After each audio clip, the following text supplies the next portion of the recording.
Stillman and Company, 102.5, 106.3, The Game, streaming live on Twitter, Twitch, YouTube, and Facebook Live. We are live from the Busy Bee Plumbing, Heating, and Air Conditioning Game National Studios. That is Bridgestone Arena. Today, right now, we're inside the BetMGM Sports Lounge. We're actually at the top, but we've got out here the Braves watch party today. The Braves losing to the Toronto Blue Jays 2-0. Look, I'm a huge Braves fan. I think it's pretty cool. I came in here and they were doing trivia and giving away gifts, and I obviously couldn't win any of the gifts on trivia, but if I could have won the gifts, I would have, because I knew all the answers. And I was actually pretty proud of myself for that. So come on out again. It's a watch party here. We're at BetMGM Sports Lounge. We'll be here until 3 o'clock. Then we go inside the Barrel House. Barry Trotz will join us at 5 o'clock today on the program. But again, it's the Braves country road trip, so come on out and hang out. And like I said, Barry Trotz will join us ahead of the season finale tonight for the Predators against the Dallas Stars. The same team that the Predators opened up the season against here at Bridgestone Arena with all the hope and all the expectation and all of the optimism and all of the everything else. It was the Dallas Stars. And then all of a sudden, after the Dallas Stars showed up, they came into town. Everybody thought, okay, this is going to be the season that the Predators are going to go compete for a Western Conference, or that they're going to go deep into the playoffs, that they're all of these things. And it has gone right down the toilet. And I have no sourcing on this, and I will ask Barry Trotz this when we get up and going today at 5 o'clock. But I believe that Andrew Brunette will return as the Predators head coach for the next season, 2025-2026. Now, that doesn't mean that I think the Predators should keep Andrew Brunette as the coach. And it also doesn't mean that I don't, though I would not keep Andrew Brunette as the coach of the team. Reed, is my camera all screwed up on the stream? You just lost it. It's now as black as your soul. I'm trying to figure out what they jumble it up with doing half the show over here and half the show over there, and it gets me all worked up. But we'll do the best we can. There you are. You look good now. Okay. So again, I think Andrew Brunette's coming back as coach of the Predators. Now, does this mean that I think the Predators should keep Andrew Brunette as the coach? No, I'm not sure that I do. And in the NHL, 95% of the time, if not more, but 95% of the time, a team with conference final aspirations that finishes with the third worst record in the sport, in this one, the coach gets canned. In fact, Andrew Brunette as the coach probably should have been canned the way they do business in the NHL around Thanksgiving, if not around Christmas. And the Predators have fired coaches the way that the NHL does fire coaches in the past. They fired Peter Laviolette midseason, which again is something that a lot of teams do. They fired John Hines because a new general manager came in and a new general manager wanted his guy. So it's not as if the Predators are beneath or above the rest of the league in terms of how they treat their coaches. But in the past, I just don't think that this would apply to our current situation. Because I think the reason that Andrew Brunette will return as the head coach of the Predators after this year is because Barry Trotz wants Andrew Brunette to return. So my speculation is today, Barry Trotz will say that they have to go through the process and that they haven't made a determination or something non-committal like that. And the next week, they'll have a season wrap-up press conference in which Trotz and Brunette will appear side by side, apologize for the season that they had, and they will vow that things will be different, and they will explain how. Again, saying he'll be back next year. Again, this isn't what I would do, but this is what I think they're going to do. And the number one reason why I believe this is because I believe Barry Trotz is going to be loyal to the coach. That's just how it's going to be. Personally, I'd lean towards firing Brunette, though it is not as simple as, I just fire him, he's got to go, he's this, he's that, because I do think Brunette is a good coach, and I like Brunette. But I feel like they've got to do something different. The number one thing when I think about this hockey team and this season and everything else is I don't want a repeat of this just miserably lost year. This is now 2 of the last 3 years where midway through the season we've known, oh yeah, this team, they're not going to compete. There's too many veteran players that should be good enough to get this team again into somewhat playoff contention. And that's what they should do. They should focus on trying to compete for the playoffs next year while developing the young guys that they have at the AHL level and below. So personally, I lean towards firing Andrew Burnett because, again, I think they need to shake things up. And the only way you can shake things up with the contracts they have, they cannot move Brady Shea. They cannot move Steven Stamkos. They cannot move Jonathan Marchessault. They will not move Roman Josi. They cannot move UC Saros, and they cannot move Philip Forsberg. So the only real way to shake things up, and they'll make a hockey trade. There will be a defenseman that comes in, and there will be somebody that goes out. But the only real way to shake up the DNA of the team, in my opinion, is to fire the coach. And after this disastrous season that is mercifully coming to an end tonight, they need to shake things up. Again, the Predators take a lot of pride in something that is almost, they're almost so loyal that it becomes a bad thing. The Predators are a very loyal organization. David Poile, a very loyal guy. Again, not 100% loyal. He traded Shea Weber. But for the most part, if you play ball the Predator way, you stick around for a long, long time. David Poile was very loyal to Barry Trotz. Well, now, because David Poile was very loyal to Barry Trotz, and the Predators were very loyal to David Poile, when David Poile decided to retire, he had a handpicked successor, and it was Barry Trotz. Again, the Preds were loyal to David. David was loyal to Barry. Barry Trotz hires his coach. The first year, they perform above expectations, and I thought he did a good job. The next year, this season has been an unmitigated disaster. Again, what is typical inside the NHL is that the coach gets fired. And I do give Burnett credit for last year, but Peter Laviolette got fired midway through a season in which the prior year, that team won the division with 100 points. The year before that, that team won the President's Trophy. The year before that, that team went to the Cup final. Andrew Burnett hasn't done that here.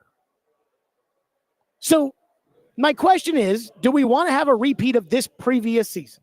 Which some teams would, because some teams would say, you know what, we went out and brought in some veteran players. Let's tear it down. They're no good. It's no good. It's this, it's that. I'm looking at this as, hey, hit the reset button, bring in a new coach that can probably get through to these veteran players like Stamkos and Shea and everybody else a little bit better, and let's see if you can put together a winning product with guys playing better. That's how I view it. But again, loyalty is kind of the core principle that the Predators operate with. Not that it's a bad thing, but they're kind of loyal to a fault. And so while I don't have any sourcing on this, there is not one person in the organization that has said to me, hey, he's coming back. There is not one person who's on the periphery of the organization who has said to me, hey, he's coming back. Nobody has done that other than Trotz kind of hinting at it.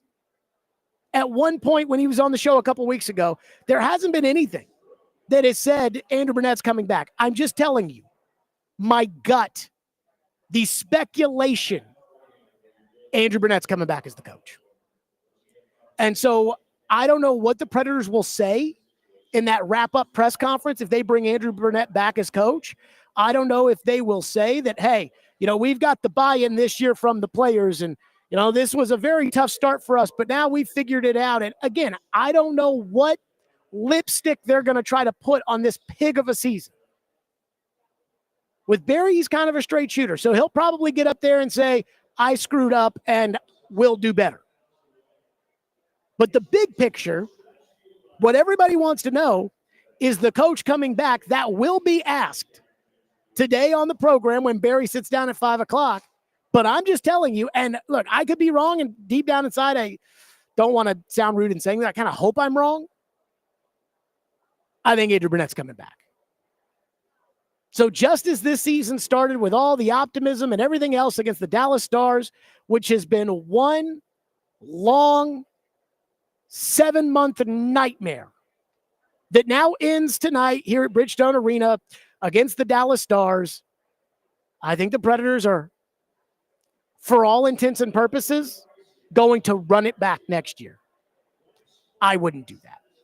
615-737-1025. That's how we're starting today on the program. Your reaction, again, I'm not saying, like, don't go around saying, well, Jared Stillman said, so now it must be true, because I didn't say that. But my gut tells me Andrew Burnett will return as the Predators coach. And then again, Barry Trotz will not say it at 5 o'clock today, but Barry Trotz will say it next week that Andrew Burnett will return as the coach of the Predators. I think they'll want to conduct the exit meetings first before they officially say it. But again, it's not what I would do. It's what I think is going to happen. 615-737-1025 is the phone number. So Robbie Stanley said something this week about an issue the team's having, something that I said months ago on their program.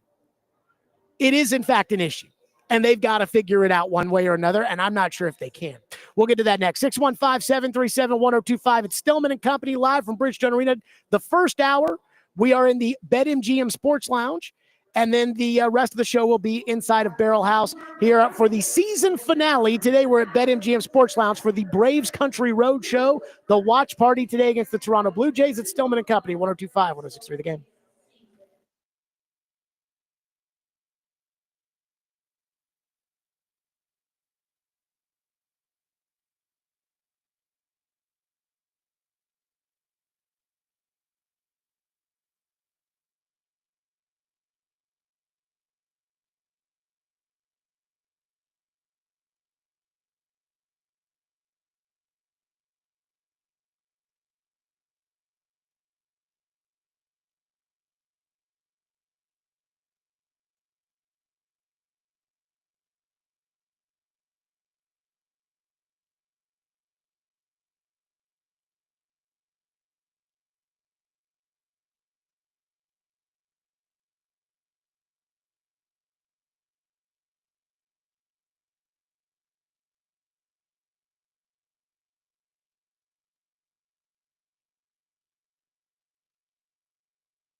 That was Robbie Stanley on the morning show 2 days ago saying, actually, I think it was yesterday. Robbie Stanley said, so 2 shows ago for them, he said, I don't think there are a lot of people in this organization here at Bridgestone Arena that are huge fans of Jonathan Marchessault. Now, I said this on their program. I cannot remember what the game was, but Andrew Burnett called out the veteran players on the team. Now, he tried to walk it back a little bit, but he called out the veteran players on the team when he said something along the lines of, hey, we got guys that have been in the league for a while that have contract term that need to start playing like professionals. And everybody heard that. And they're like, ooh, ah.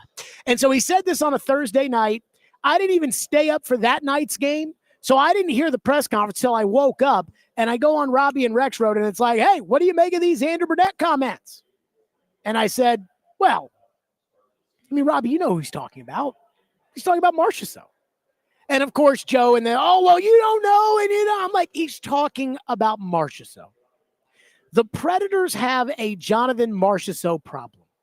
But it doesn't mean that Jonathan Marchessault is a bad guy. I had somebody tell me close to the team when I went on Robbie and Rex Road and I said, hey, they got a Jonathan Marchessault problem. I had somebody say to me the next day inside the organization that said, thanks for saying that, because none of us can. And I was like, man, that is tough when you're in an organization and everyone's looking around and saying, oh, this guy, he is a pain in the ass. But none of us can say it because we know if we say it, then he'll get mad and then we'll have an issue and then we'll have so we can't say it, but Jared Stillman can. And I did. And the one thing about Marchessault is it's not that he's a bad guy. It's that Marchessault, I think, operates at a different speed than everybody else does. In fact, Marchessault operates, and I'm not talking about on the ice, I'm talking about his pace of life. I wish the Predators were more like Jonathan Marchessault. And I'll tell you why. Because I wish the Predators were more like Las Vegas. Las Vegas, they entered the league, and there was kind of a rebel feel to them with this idea that at Vegas, we want to win. We won right away, got to the Cup final our first year. Every single year, Vegas goes for it. Every single trade deadline, they go out and get somebody. Every single year, Mark Stone ends up on long-term injured reserve, and they finagle the hockey cap the only way that they possibly can. Every year, if the coach slacks off at all, he's gone. Again, Gerard Gallant got to the Cup final, and a year and a half later, gone. Peter DeBoer, quickly, gone. Bruce Cassidy's in right now. We'll see if they lose in the first round again. Who knows? Vegas is very fast-paced. The Predators are very, it didn't go our way this year. Let's see how it goes next year. Again, I think Andrew Burnett's coming back because, it didn't go this way, but it wasn't fair to him, so let's be fair. No! This is the NHL. Speed it up. And so I think Marchessault comes from a society and a program where winning is absolutely everything, period. To the Predators, who, again, care about winning, but they care about winning their way. And I think that, again, Marchessault's sitting around, looking around the room saying, hey, pick it up. Yeah, give a rat's. Everybody here always has to just kiss the goalie's tush. Everybody here has to kiss Yossi's tush. And he's like, hey, pick it up. Let's go. So, again, you can't move him because he's got an immovable contract. This is why you have to get a new coach. Because, again, Andrew Burnett's not getting through to Marchessault. You need somebody who can. But I also think, again, Vegas and the way they operate, it's like right here, up here, and the pace in which, again, you lost a cup, fired. Oh, Jack Eichel's out there? Trade it. Get him. Let's have some stones. Let's go for it. Oh, it didn't work? Move on. Go to the next. The Predators, it's more like, okay, this is our plan. Ryan Johansson's our guy. Ryan Ellis is our guy. Let's give them all 8-year contracts. Let's try to wring out every drop. until we finally realize these guys can't play any longer, and then let's move on. But let's give every benefit of the doubt to every little nook and cranny that we have. That's how the Predators operate. And I just don't think that is how Marchessault operates as a person. So unless you make a move in which you take on a bad contract at a team that Marchessault wants to go to, he's going to be on the team next year. But again, I think that where he rubs the team the wrong way is kind of where the team needs to pick it up a little bit. 615-737-1025 and our phone lines are driven by WilsonCountyHyundai.com. I am sad today because I enjoy the hockey season, even though this season has been a train wreck. But I'm also kind of glad it's over, because there's a part of me that's like, what a freaking disastrous season, and now let's try to move on so that greener pastures can lie ahead. One texter into the text line goes, Jared is a happy guy when the teams he roots for don't all suck. Unfortunately, the Titans, Preds, Braves, and Louisville all suck these days. I mean, it's tough. I said around Thanksgiving, I said something along the lines of, I felt like around Thanksgiving, I said that I felt like the Titans and the Predators' terribleness was depressing me. And I kind of feel that way. Texter says, if Burnett returns as the head coach, it feels like they would be saying double or nothing. And that's a dangerous game for an organization when it comes to support. I mean, I just feel like the Predators are going to say, look, there won't be any buzz, but we know Bruno can coach, and this is what's going to be, and so we're going to suck it up, and when we win, they'll come back. And they're right about that part, that if they win, they will come back. The question is if Burnett couldn't get through to this team this year, what makes us think Burnett's going to get through to the team next year? That's where I sit. But I do agree with the idea that the fans, if he comes back, they're not going to be up in arms angry, I don't think. But I do think it'll be like, okay, call us when you start winning again. One text says, does not matter who the coach is as long as Saros is the goalie. Well, get used to that. Chris says, if Trotz did fire Burnett, do you think he'd even look at Joel Quenneville with the stain he has on his resume from the Blackhawks debacle a few years ago? Barry seems like a guy of high moral character, and yet Coach Quenneville is a darn good coach. So I don't think Barry Trotz is going to go get a older coach, right? Like if he gets John Tortorella, like that's two old coaches together. I think he wants a younger coach that he can kind of bring up, which is why I think he likes Burnett so much.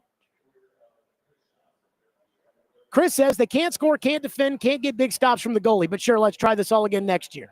Well, again, in a lot of cases, they don't have a choice. The coach, they have a choice. Like the goalie, you guys want to complain about it. I spent all summer saying, do not sign the goalie to that contract. And they signed the goalie to that contract. That debate, as far as I'm concerned, that debate is over. I mean, you're going to have to hope you can win with Saros. And if you can't, everybody gets fired because of it. And I've told them, I'm like, I think everybody here will get fired because of that goalie contract. Wes says, hey, Jared, what does fan appreciation night mean? I'm bringing my daughter to her first Preds game tonight. She has no clue. It's a big surprise, and I'm so excited. So I'll be honest. I think there are like more giveaways during the game and things like that. But as far as what is the actual promotional value of what fan appreciation night means, I couldn't tell you. Look, I think the Preds off the ice, they do the best they can. I think they do a good job. On the ice this year, it's been a train wreck and a disaster. That I know more about. 615-737-1025 is our phone number. That's 615-737-1025. There was a question I asked Levi McCatherine, the attorney who is representing the alleged victim suing L'Jarius Sneed for the alleged shooting at the car dealership outside of Dallas.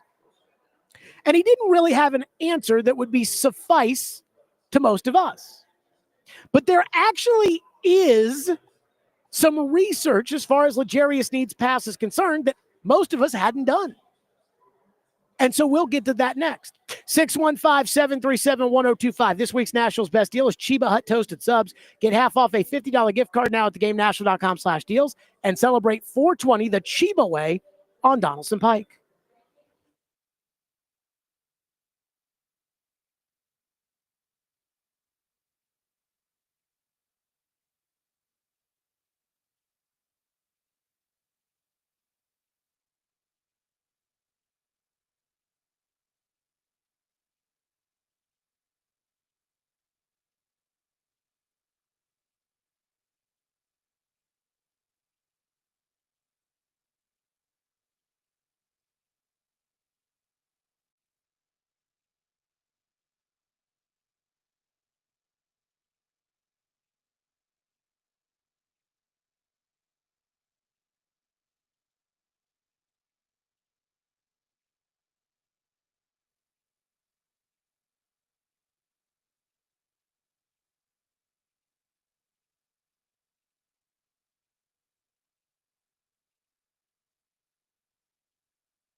Now, I'm going to be completely honest with you. I can tell you all about how bad his knees are from a football standpoint, but I don't know anything about a pattern of behavior. So what is this pattern of behavior that you're referring to in that comment?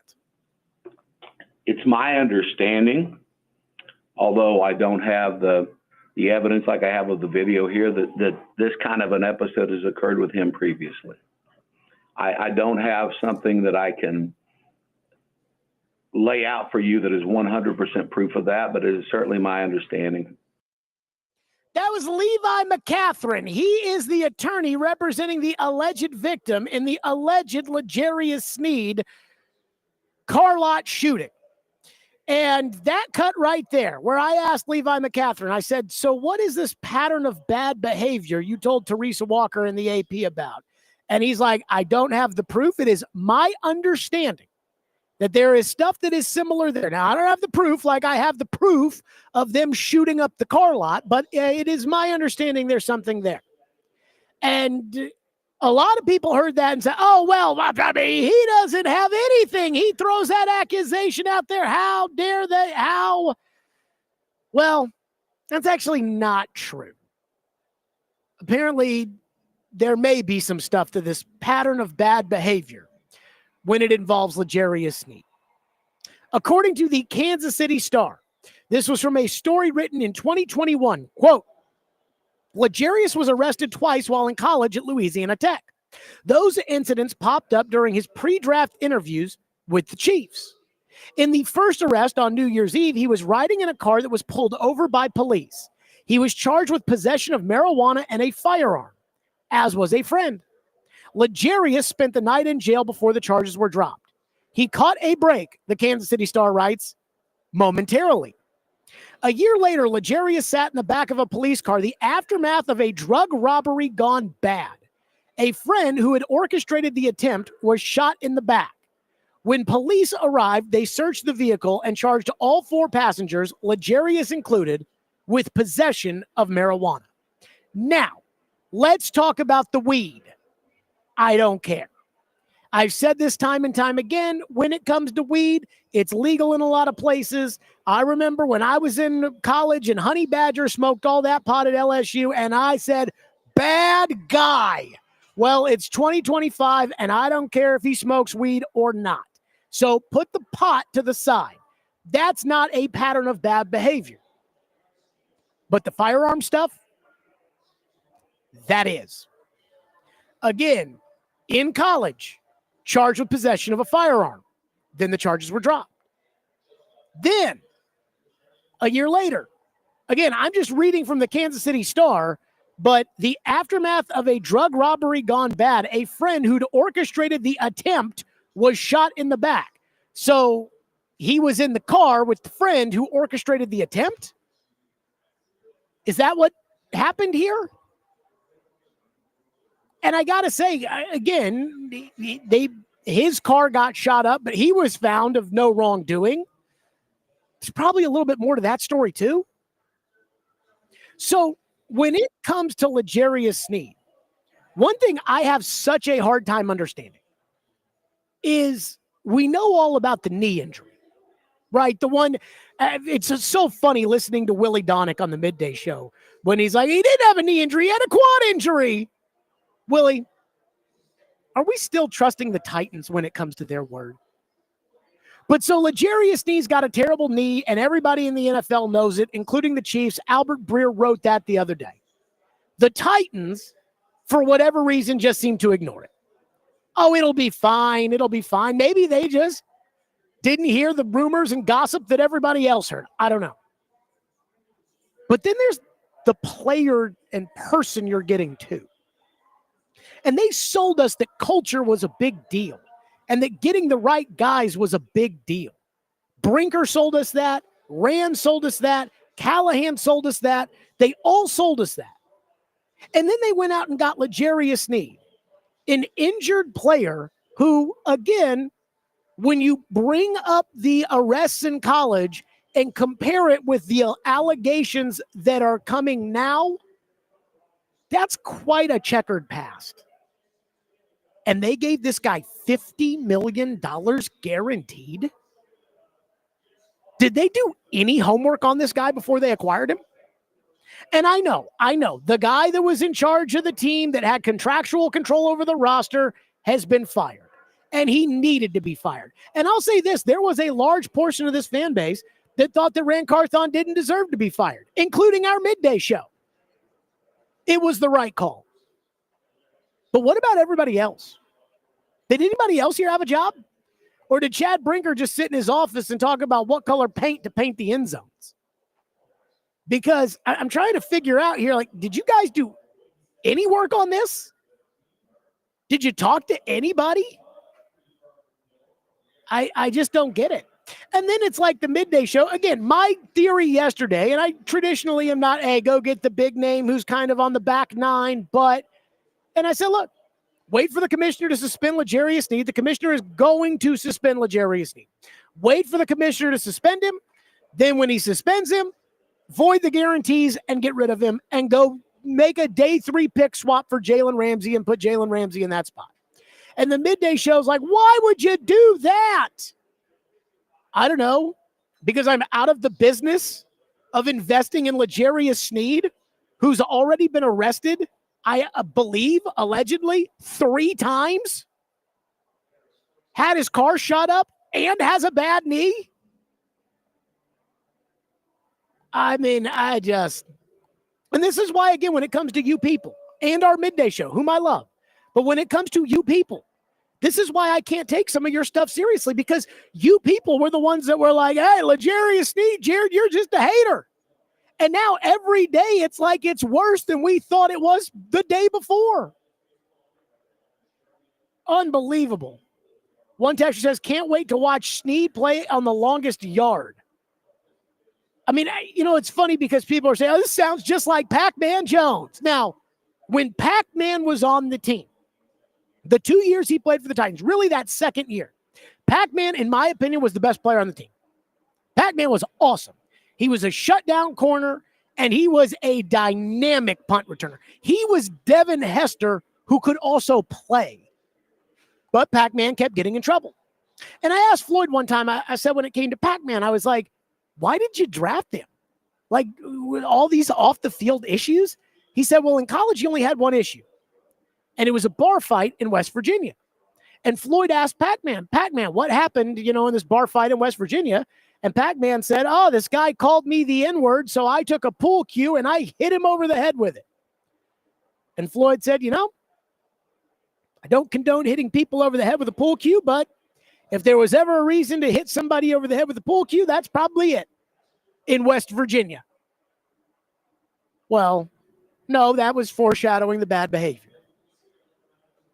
L'Jarius Sneed, 2 incidents in college, now a 3rd here in the pros. Again, Kansas City, they don't care about that stuff. They've made it well known to everybody they don't care. L'Jarius Sneed comes here, he's got a bad knee, and he's got baggage in the past, and the Titans just completely ignored all of it and thought they were getting a franchise cornerstone. Truly the epitome of stupid.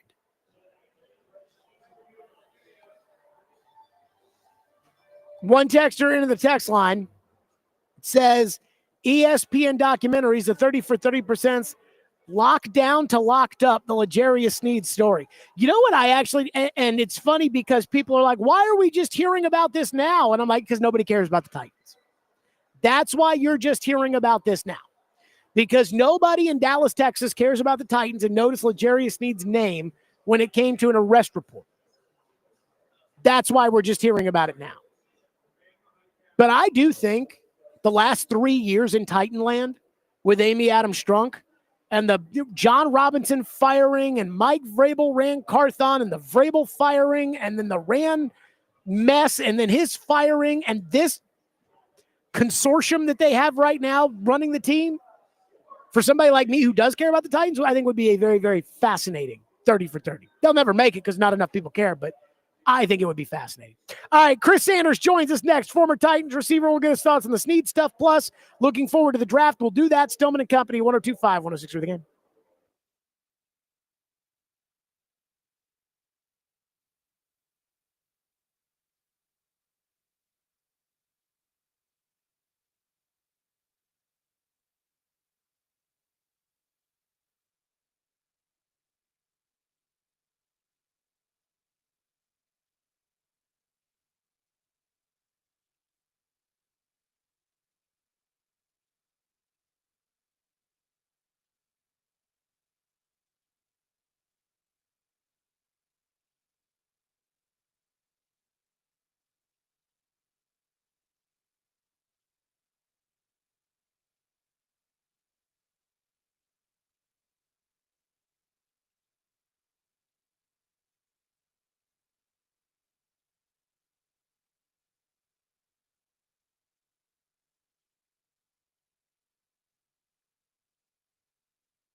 Stillman and Company, we are live at BetMGM Sports Lounge here at Bridgestone Arena. We'll be here for one more segment, and then we'll be back at Barrel House ahead of the season finale between the Predators and the Dallas Stars. We're here on behalf of the Atlanta Braves Country Road Trip. Come on out. They've got all kinds of giveaways and jerseys and, again, all kinds of great stuff here at the Atlanta Braves Country Road Trip. Come on and hang out with us.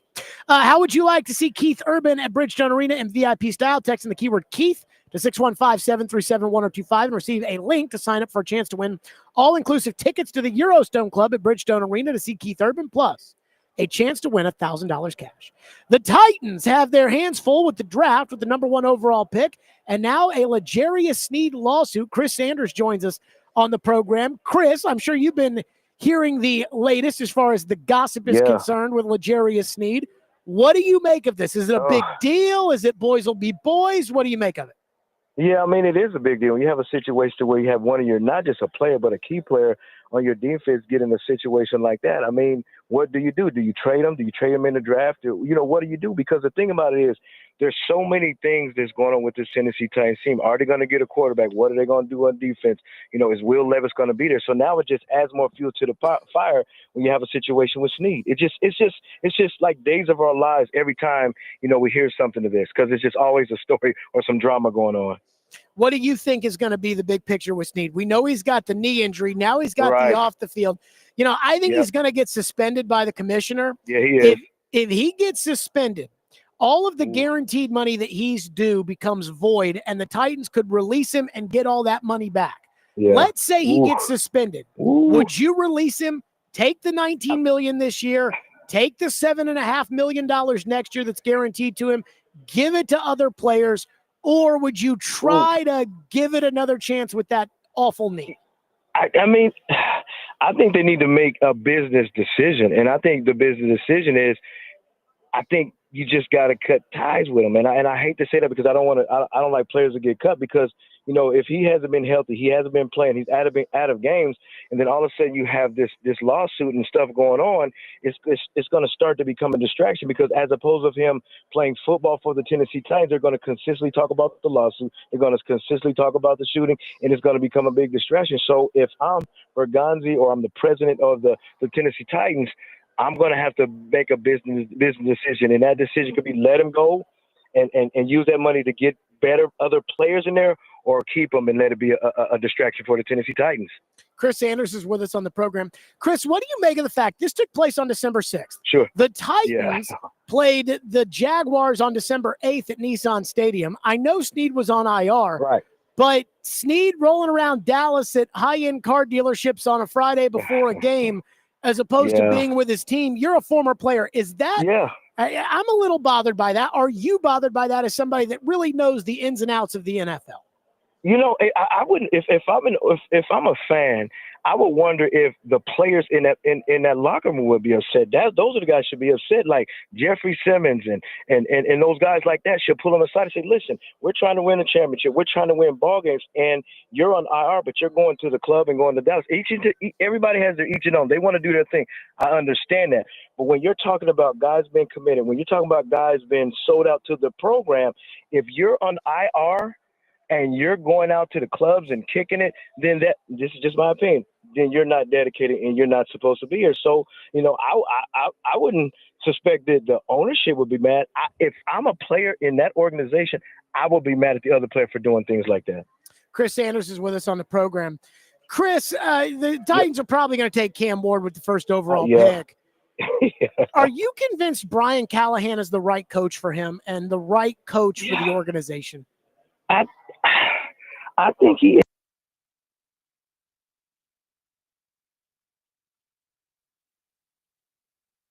I know last year the season didn't go well and it didn't pan out like you wanted to it, but I still think he can be a good coach in this NFL. Just like, where when he was with the Cincinnati Bengals, he coached Barrow and he made him into a great quarterback in this league. So I think that we should give him another chance. I think now if he start losing more and more games and we have another season like they had last year, then you're going to have to make a decision to maybe get rid of him. But in my opinion, I still believe that he's a good quarterback coach, and I still believe he's a good head coach.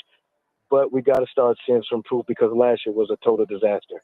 Chris, you talked about, well, if they lose some games, then they're probably going to have to fire him. Wouldn't that hurt Cam Ward to draft him and have Brian Callahan be his coach, and then things not go well, and now you have to uproot him? This is what's happening to Drake May in New England. It's what's happening to Caleb Williams in Chicago. It feels like an avoidable cycle that the Titans are basically driving themselves right into.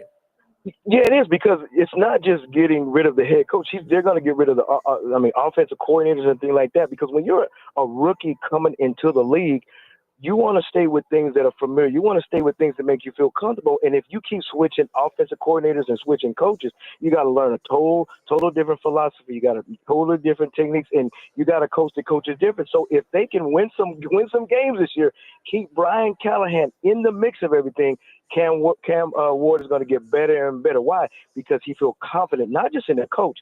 He feels confident in the system. Why? Because the system is staying in place, as opposed to getting a different system each and every year.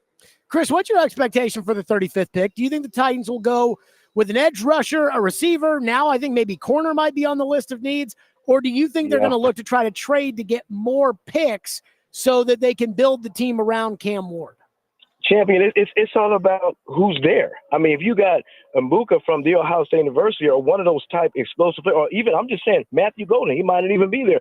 But if you have an explosive player and an impact player at the 35th pick, I'm not trading back. I'm not trading back and getting more picks. I'm going to get a player that's explosive that can come in and help this wide receiver core. Because if you look at the wide receiver core right now, the only one that really scares you on this roster is Calvin Ridley. He's the one that's going to scare you. Now you got Calvin Ridley and Ibuka from the Ohio State University. Now you start to put fear in defensive coordinators because you have two impact players. So if I have one of those guys there, one of those receivers there, Luther from Missouri, or some of those guys that we named, if one of those guys are there, I'm going to pick that player. Why? Not just because he's a player. He's going to come in and play right away and be an impact player, not just a guy. Chris Sanders, as always, on our program, former Titans receiver. Chris, great stuff. One week from today, we'll have you on the program, and then it will be draft night, and you think I'm going to melt down on draft night? I do not foresee myself melting down on draft night. What if they trade down and they get somebody that you never heard of? Are you going to go crazy? I actually think I'll be happy if they trade down. How likely is it that they get somebody that I've never heard of in the first round? I'm just okay. I mean, I'm all for a trade down. Okay, yeah. In my opinion, I think you go with Cam Ward. This is just my opinion. If they trade down and they don't get a quarterback, you can have all the great players in the world, but if you don't have a quarterback, you're gonna be right back in the same position that we were in last year, drafting first. Yeah, I think the big question I have is, does Cam Ward, and we don't know the answer to this, does Cam Ward count as having a quarterback? Is it like, hey, this is a real big-time quarterback, or is it, He's good, man. He's good. He's going to have his bump and bruises like everybody else, but he's that guy. Cam Unward Ward. That's what I'm going to call him. Cam Unward, whatever that word is. Good luck to him. Chris Sanders, as always. We'll talk soon, Chris. Chris joins us on the program here on the show. All right, let's give something away because I'm in a good mood. But first, let me tell you that coming up next, speaking of trading, we've been told that if the Titans were to trade, it would be for a historic haul. So what would that be? Bill Polian weighs in. We'll do that next. Be caller 5 at 615-737-1025, and you'll score a pair of 2-day passes to the Pilgrimage Music and Cultural Festival at the Park at Harlansdale in Franklin on Saturday, September 27th, and Sunday, September 28th. Good luck with that. Stillman and Company, 102.5, 106.3 The Game.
Stillman and Company, 102.5, 106.3, the game streaming live on Twitter, Twitch, YouTube, and Facebook Live. We are live from the Busy Bee Plumbing, Heating, and Air Conditioning Game Nashville studios. We are presented by the Southern Bank of Tennessee, and we are live inside of Barrel House at Bridgestone Arena. Barry Trotz will join us ahead of the Predators season finale. That is coming up tonight. He will join us at 5 o'clock. As the Predators wrap things up against the Dallas Stars. And then on we go into the NHL draft lottery, where we hope the Predators get the number 1 pick, but we hope they at least don't fall past 3. Really, fall past 2 would be nice, but fall past 3, and it would be a nightmare if they fall past 4. But again, we'll keep our eyes on that. Now, I believe that a week from tomorrow, the Tennessee Titans will select Cam Ward with the number 1 overall pick. In fact, everybody thinks that. Jim Wyatt usually does a prediction where he asks every single person in town and their grandma who they think the Titans will pick. And every year it's, who do you think the Titans are going to take with the 18th pick? And there's all these people that have opinions and whatever. And it's like, oh, yeah, congratulations to these 7 people that got it right. Well, he texted me today and said, who do you think the Titans are going to take number 1? I was like, Cam Ward, as did everybody. I said, are you going to send out a congratulations to everyone that gets Cam Ward? So the Titans are going to take Cam Ward, in my opinion. But there's all the talk about what if they don't? And they have left the door open. They've creaked it just a little bit, just in case somebody were to offer a historic haul. That's what every single one of these insiders have said, whether it is Albert Breer, whether it is Diana Rossini. Maybe it was one person that just heard historic, and so now everybody's saying it, or maybe it's that the Titans have said to everybody, yeah, we're going to take Cam Ward unless they offer us something historic. So Bill Polian on SiriusXM on SiriusXM NFL radio, though they do have SiriusXM NHL Network radio, but SiriusXM NFL radio, Bill Polian, Hall of Fame general manager. He was the general manager of the Bills when they went to 4 Super Bowls in a row. He was the general manager in Indianapolis when they drafted Peyton Manning. He was asked, what would a historic haul actually be? Here's what Bill Polian said. I would think some combination. And the Bryce Young trade between the Chicago Bears and Carolina Panthers is the most recent example of it. Requires multiple ones, probably multiple 2s, and then something else of value, a starting player or players. I would think six opportunities to acquire players is the starting point. That's what you're looking for. If you're going to give up the chance at the first player in the draft, you got to be able to get back 6 players over a reasonably short period of time that are going to help your team. That's kind of the way I look at it. And who those 6 players are and how you acquire them, or by what means you acquire them is immaterial. Okay, 6 players or 6 opportunities to get high-end players. And I thought to myself, I was like, 6? Gosh, that's a lot. Apparently, Polian felt the same way when it came towards Peyton Manning. In 1998, he said somebody called and made an offer, and he said he wanted 6 players and apparently named the price. And the other team said they'd be willing to do it for Manning. He took it to Jim Irsay, and Jim Irsay said, well, what would you rather have? And he said, I'd rather have Manning. So they decided, no, we're going to go in the direction of Manning. I do not believe that the Titans view Cam Ward the same way that the Indianapolis Colts viewed Peyton Manning. Even though Titan fans, I think, have convinced themselves, again, you people, have convinced yourselves that Cam Ward is Peyton Manning. He's not. So what would a historic haul if it's 6 opportunities? And I really thought to myself, I was like, okay, let's say a team gets desperate on Tuesday night and the owner says, do what it takes, because the owners are now starting to get involved. And the owner says, do what it takes. And they pick up the phone and they call. And let's remember, last year, on the day of the draft, Joe Shane, the general manager of the Giants, picked up the phone and called Elliott Wolf in New England and made an offer to go from number 6 to number 3 to try to draft Drake May. And Elliott Wolf said it would have to be historic in order to make a trade. The Titans have creaked the door open just a little bit, saying it has to be historic. Polian has told you 6 players, 6 opportunities to garner high-end players would be what they're looking for. Okay, all right, this officer just came over here and like they looked like they were in suits and everything else. They looked like they were coming to get me. And I was like, what did I just do? And in fact, they then turned around and then laughed at themselves and gave me a thumbs up. That, Reed, I'm not going to lie, that freaked me out. Did you? Who did you think who put that hit on you? Well, I don't know, but I am just sitting here, and here come like 3 officers in suits and one dude in like a police officer, like with the belt and the gun and the cuffs and everything else, and they start making a beeline over here, and I'm like, what the? I'm like, what? I'm like, I thought I got an extension to pay my taxes until November. Yeah, I thought we all did. Hold on, wait. Did we not? Like, what's going on over here? And then they all got a good chuckle out of that. So I would give a little hat tip to them. So again, I think there are 2 teams that are desperate when it comes to trading for the first overall pick. Like 2 teams that would actually have interest, 2 teams that, and I think we know who they are. The Giants at 3 and the Saints at 9. Right? Again, it feels like the Raiders have decided Geno Smith for the intermediate term is their quarterback. Not the short term because it's more than this year, but probably not 5 years down the road. But for the next couple of years, Geno Smith's their guy. The Jets, maybe not as strong of a commitment to Justin Fields, but it kind of feels like Justin Fields is their guy. So the real desperation, it feels like, is the Giants and the Saints. So I said, okay, what would 6 opportunities at high-end first-round-ish players, what would that look like? Here's what it would be for the Giants, in my opinion. 3, 34, 65. Next year's 1, Brian Burns, Malik Neighbors. So if the Giants pick up the phone and they say, hey, we want to do it, I would say, again, that's if this is Manning we're talking about here. If you really want a historic haul, if you're going to do what Polian was saying he was doing when they had the pick for Manning, 3, 34, 65, a first, Brian Burns and Malik Neighbors.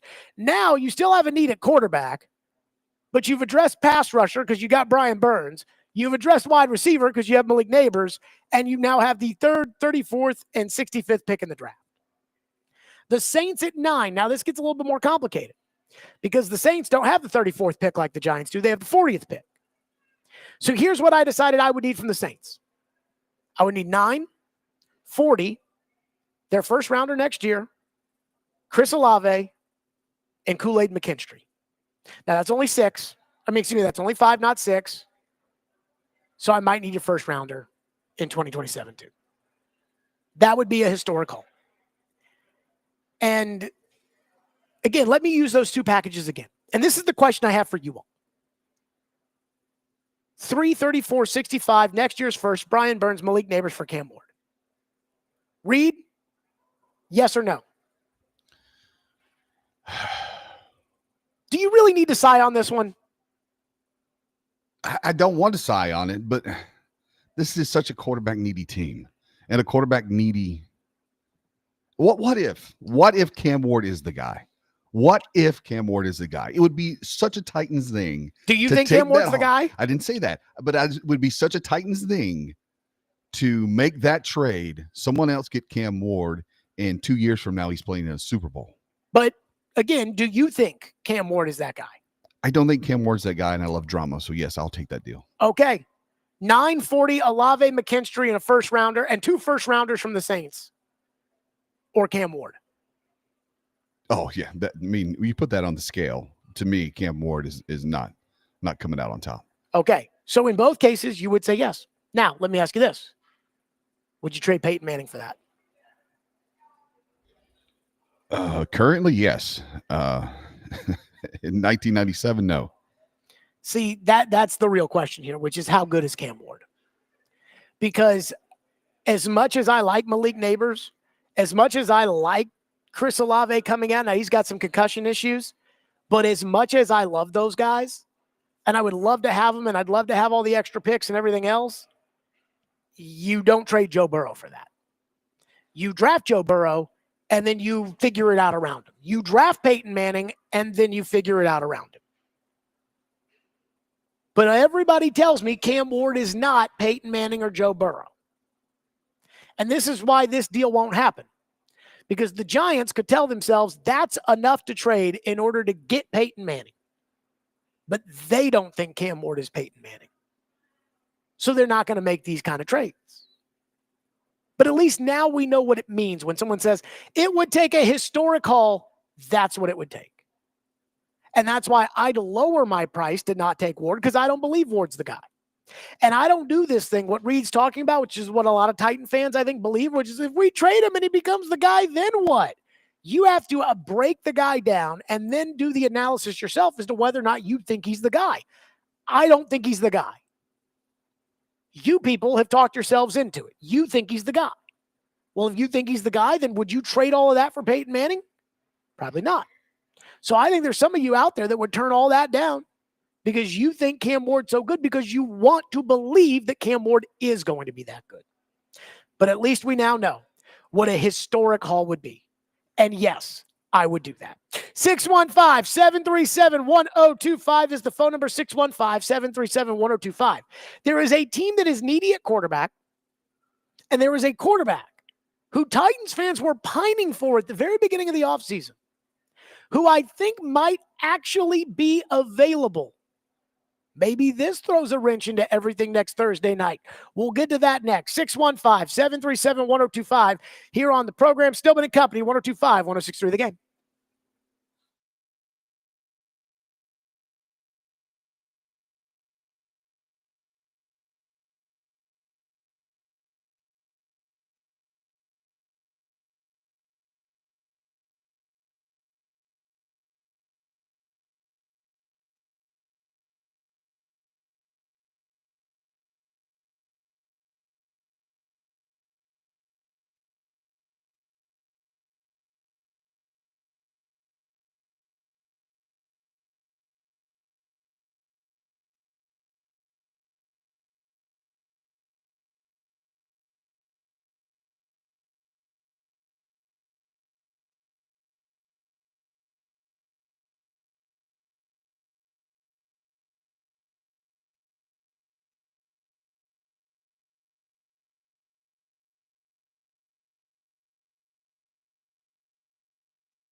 Albert Breer is now reporting other teams are under the impression that Derek Carr wants to be traded out of New Orleans. Now, there's a lot to say to this, Bill, because Derek Carr is experiencing shoulder problems. Remember, the Saints have reported for OTAs.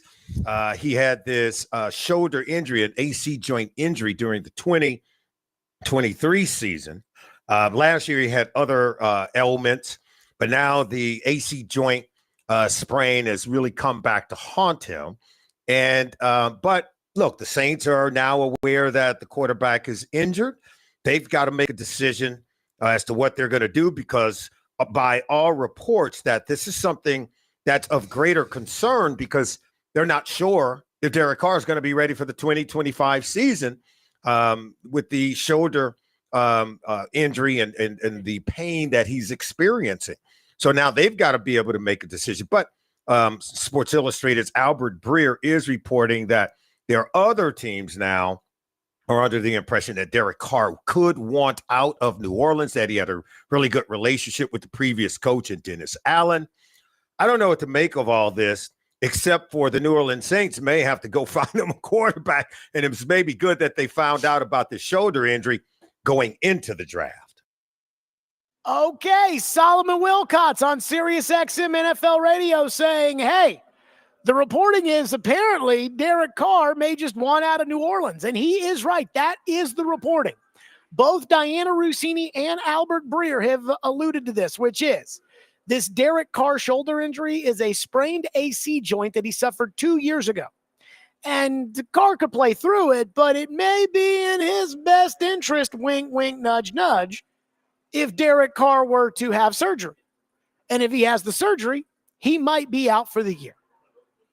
And it reminded me, do you remember in The Last Dance, Scottie Pippen was mad at his contract? And so Scottie Pippen decided to have foot surgery right before the season, so he would miss half the season because he was mad about his contract, and for the money that he was making, he wasn't going to F his summer up. And everybody looks at that and says, oh, wow, you're a real team first player, Scottie. Well, it sounds like that's a similar situation with Derek Carr. It sounds like Derek Carr doesn't want to be a Saint. Now, Derek Carr restructured his contract so the Saints could get under the cap and blah, blah, blah. But apparently it's in Carr's contract that the Saints can just automatically restructure it without even talking to him. Imagine that. Waking up one day and getting a text message saying, hey, we've decided to restructure your contract, which means we're going to pay you your money all up front. So you wake up, you go to your checking account, and there's a deposit in there of $40 million because that's what the Saints are doing. But again, just to boil it all down, it sounds like Derek Carr isn't really all that hurt. It's just he's using this as an excuse to not want to play for the Saints. What's the name a lot of you kept saying, clamoring for, begging for at the beginning of this offseason when it looked like these quarterbacks were no good? The name you guys kept telling me, I kept saying Sam Darnold. You guys kept saying, we don't want Sam Darnold, Jared. Now, Derek Carr. We might be interested in Derek Carr. And I'm like, Darnold is better than Derek Carr. But no, Jared, no. So you people kept clamoring for Derek Carr all at the beginning of the offseason before you fell in love with Cam Ward. And now it seems like Derek Carr might be available. Now, personally, I think Derek Carr kind of stinks. I think he's on the low end of like all those other guys. Jared Goff, Ryan Tannehill, that category. But you can certainly win some football games with Derek Carr at quarterback. And we all know the connection between Brian Callahan, who was the quarterback's coach in Oakland when Derek Carr was there, and maybe the Titans have been holding out this whole time for Carr. I don't know. But what's another thing that we know?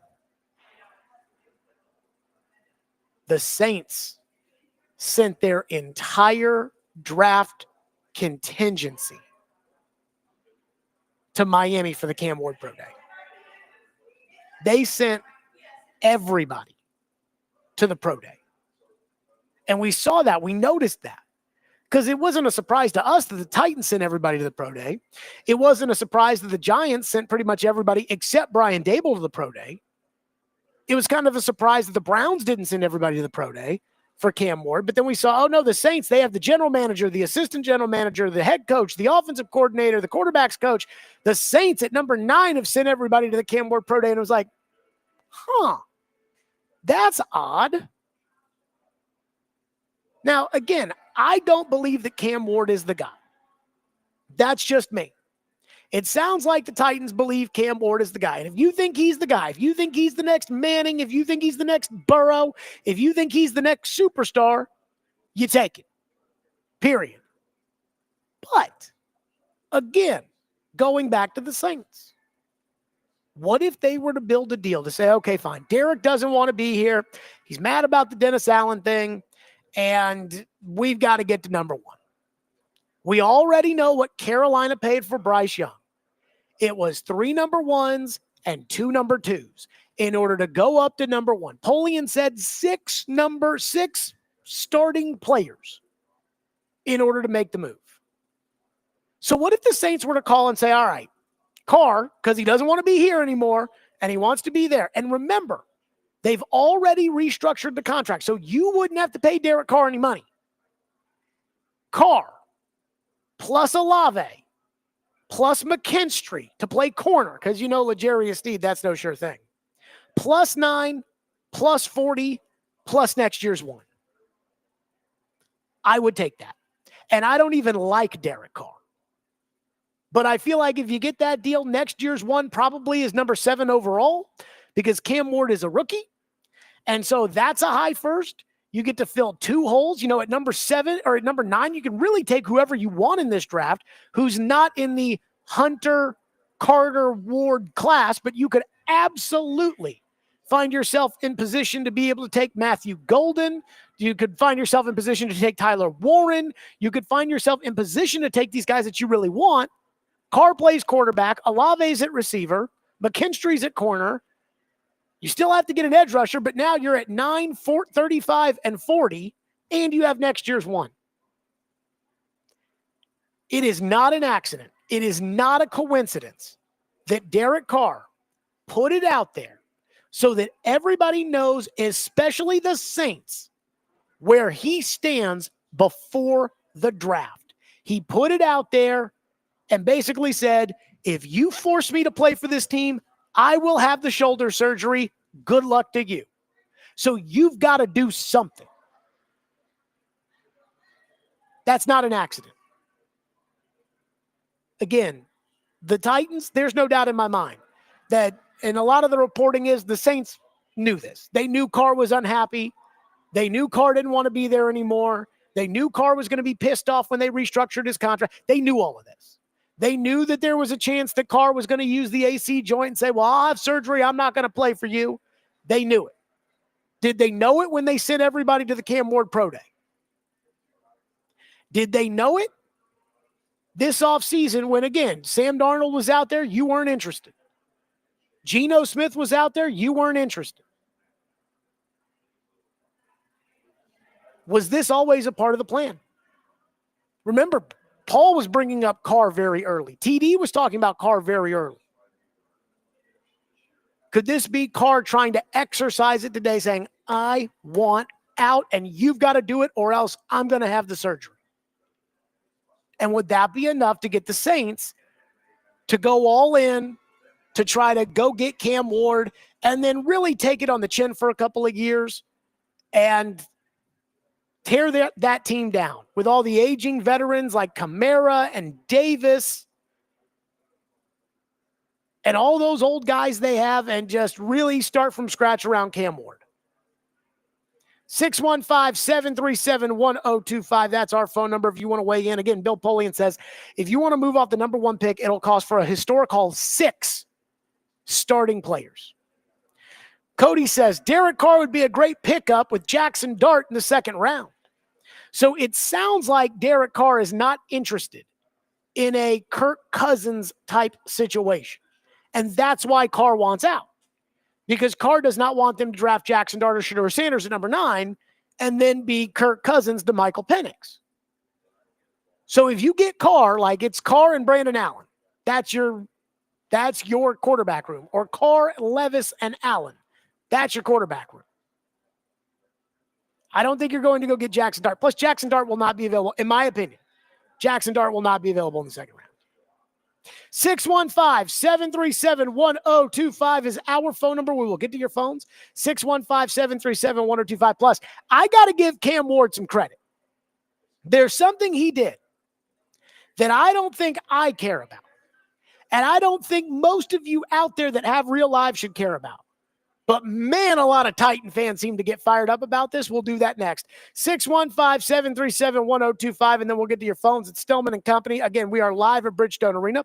615-737-1025 here on our program. It's time for the 4th annual 615 Open Charity Golf Tournament. Cromwell Media, along with our partners, Fox 17, Outfront Media, and Social Indoor, are proud to announce that we'll be back at the Hermitage Golf Course on Thursday, May 29th to make a difference while having a great time. You can join us and a few guest media members, athletes, and musicians as we raise money for Folds of Honor. Donations will go to provide life-changing scholarships to families of America's fallen or disabled military and first responders. Sign up to play or sponsor at 615open.com.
When you visited with Cam Ward, what's one thing that you learned about him?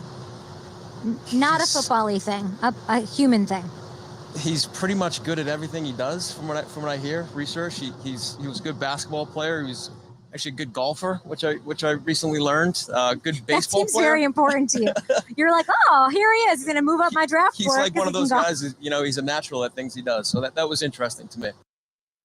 That was Mike Borgonzi with Kay Adams at the owners meeting saying, Cam Ward's good at everything that he does. Golf, baseball, tennis, whatever. He's good at it. And yesterday, Cam Ward did something that I could not give two poops about. And I'm sure most people don't care about this. But apparently last night he went on a Fortnite live stream and said a bunch of crazy stuff that just pandered to the fringes of the Titans fan base. That stuff, of course, gets put on social media, then it gets amplified, and it's, wow, look at Cam Ward. So what was Cam Ward saying? Cam Ward was asked who the best running backs in the NFL were. He said Tony Pollard and Tajay Spears. Cam Ward was asked who the best wide receivers in the NFL are. I believe he said Calvin Ridley 1, Justin Jefferson, Jamar Chase, and Treylon Burks number 4. Asked who the best head coach was, he said Brian Callahan, and then his top 5 were all the other 4 coaches picking in the top 5. And so, of course, Titans Twitter ate it up, you people. They are on kind of like the fringes of the fan base, the base, kind of that, just constantly online. Just ate it up. Just, oh, yes, look at him. He's our guy. He knows. He says that Cam Ward said that Treylon Burks is the 4. He knows what he's doing. And I have to give Cam Ward a lot of credit. I do. Because there's nothing bad that came of that. Nothing that could be in any ways hurtful to Cam Ward. It's not like if Treylon Burks gets out there and sucks this year, we're going to sit there and say, Cam Ward said he was good. We're not going to do that.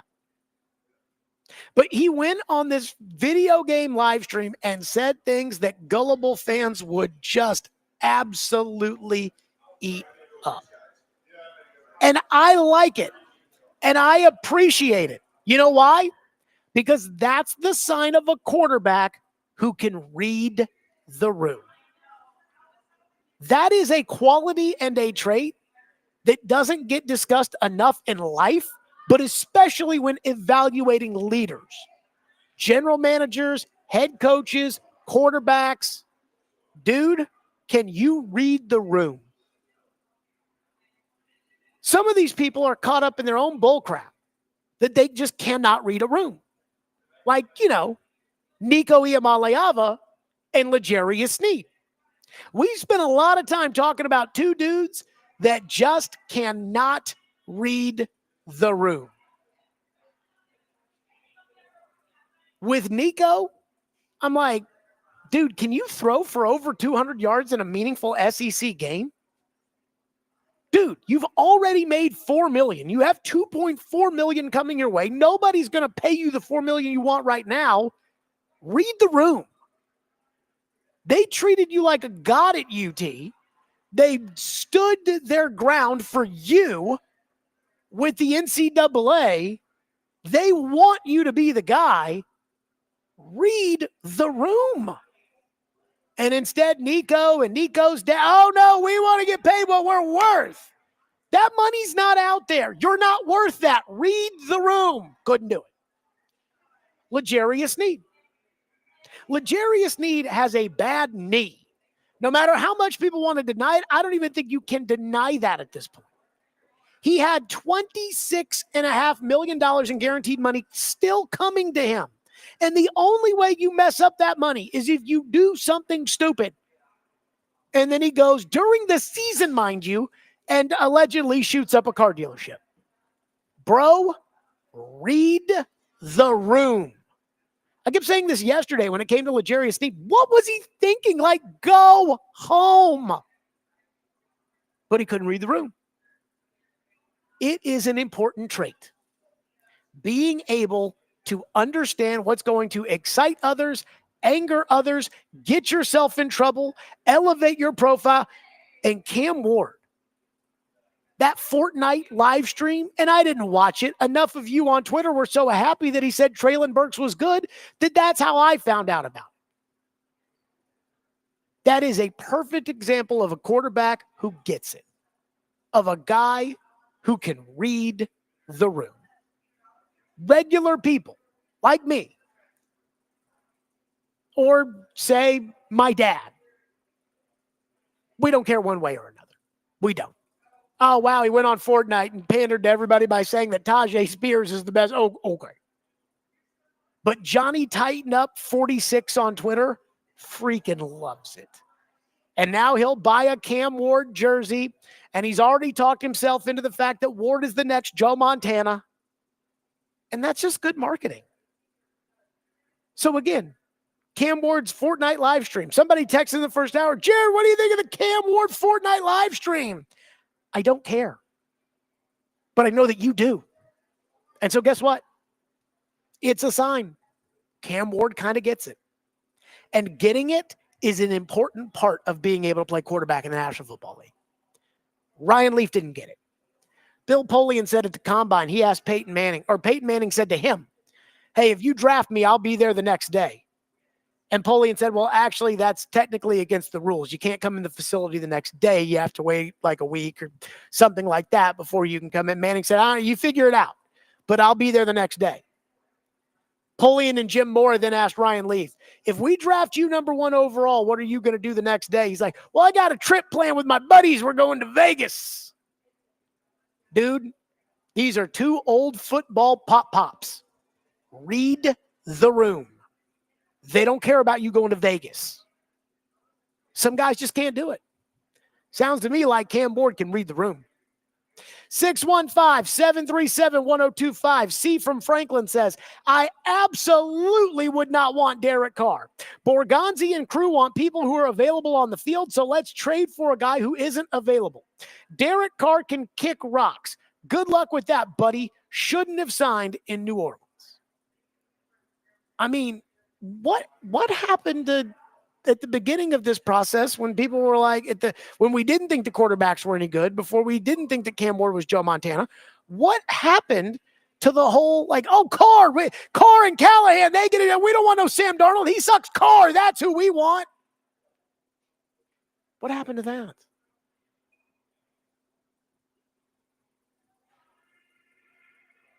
Texter says, if Cam Ward isn't the guy, you will probably get a top 3 pick again. Just try again next year and see how many coaches and GMs can get fired and how many quarterbacks you can draft until it finally works. Yeah, there is some of that. As far as if we stink, we'll still get a high pick. But this is what's really going to happen. Let's say Ward sucks. Okay, like we've seen this. And there's probably some in between. Like Caleb Williams last year didn't really suck that bad, but his team did. Well, next year, you'll convince yourself that Ward's not the problem, but it's everything else. So, you'll fire the coach and you'll bring in a new coach. Maybe you'll fire Brinker and you'll bring in somebody else. But you won't next year with the second overall. You're not going to take a quarterback. Just like New England at 4 is not interested in taking a quarterback because they took one last year. We don't know if he's even good, but we're not going to take him. One texter says, what do you think about trading back with the Saints? What would they have to give you? I already told you. Kool-Aid McKinstry, Chris Olave, number 9, number 40, next year's 1. And again, if Derek Carr wants out, he's part of the reason why they have to trade up for Cam Ward. Send me Derek Carr. You've already paid him. Now I get Derek Carr for free. And then I get 9, and I get your first next year, and I get 40, and then I get 2 players. That's how you build a roster. 615-737-1025 is our phone number. Speaking of Nico, we have some reporting on the Nico front and where he may be headed. And I find this to be so enjoyable. We'll get to that next. Stillman and Company, 615-737-1025, 1025-1063, the game.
What are Nico's best options when the portal does open next week? Well, he grew up in California, so you have to look to that direction. One interesting part of this is he can't go anywhere within the SEC. There is a new clause in the spring portal. You can't go within the SEC. Now, you can do that in the portal that ends after the season. So I would have to guess the West Coast.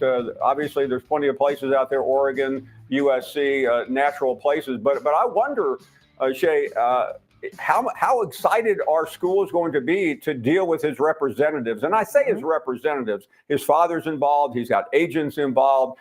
This is a very nasty situation. It has left a stench across college football. So I would say buyer beware. That was Paul Feinbaum earlier in the week talking about Nico Iamaleava, and apparently we have some news on the Nico front. A couple hours ago, Pete Nakos at On3, the guy that reported the initial Nico, Tennessee impending divorce, he says that he's got an offer from UCLA that is worth far less than $4 million, which I don't think surprises anybody.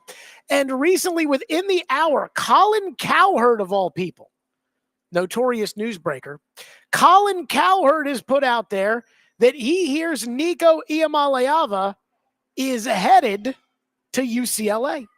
Now, I guess he's deleted the tweet. Oh, no, here we go. From Cowherd, I am told moments ago, Nico Iamaleava is going to UCLA. The family still claims it's not about the money. It's about the Tennessee football offense. I was not told what the Bruins are paying. So UCLA, again, this is according to Colin Cowherd, who is not exactly Pete Thamel, so we'll see.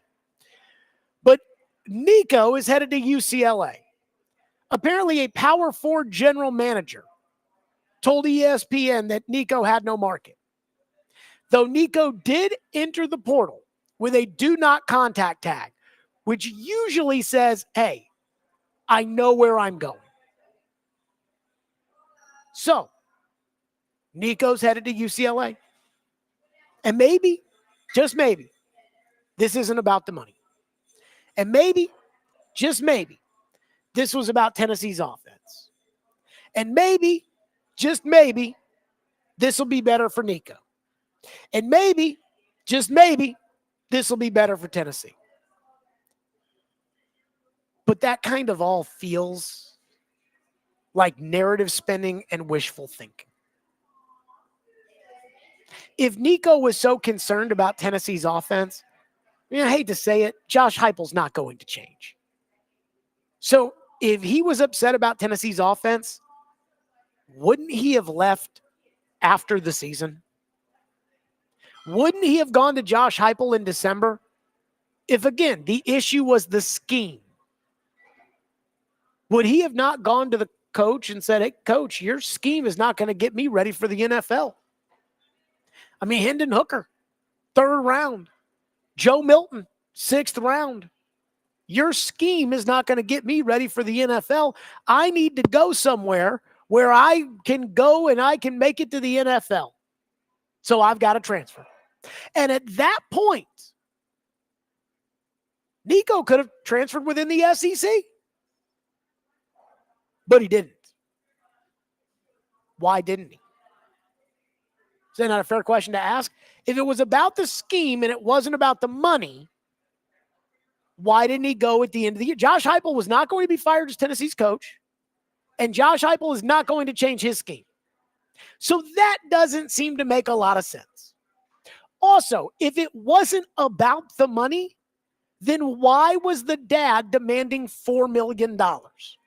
Why was Nico going to dinner on Thursday night to have tacos at the offensive coordinator's house? I have a hard time believing that narrative. I also have a hard time believing that this is anything but desperation on the part of UCLA. Now, I'll be the first to admit, I don't keep up with UCLA football. I used to kind of when Floyd was on the show, because Floyd is a UCLA Hall of Famer, and he detested the day that they hired Chip Kelly to be the head coach. He was cursing up and down. He was so angry. And I would love, if the old man was alive today, to give him crap for signing that weenie to be their quarterback if that's in fact what happens at UCLA. But you know what's kind of odd? UCLA just got burned by Nico's dad months ago. Nico's brother was supposed to go to UCLA, got offered more money, decided to go to Arkansas. Who's Arkansas's offensive coordinator, by the way? Bobby Petrino. You know what Bobby Petrino doesn't run? An NFL offense. Yes, Lamar Jackson is a star, but Lamar Jackson doesn't run Bobby Petrino's offense. Outside of that, Brian Brom, not an NFL star. Chris Redman, not an NFL star. Ryan Mallett, may he rest in peace, not an NFL star. So, Dad runs the entire family, supposedly. This isn't about the money.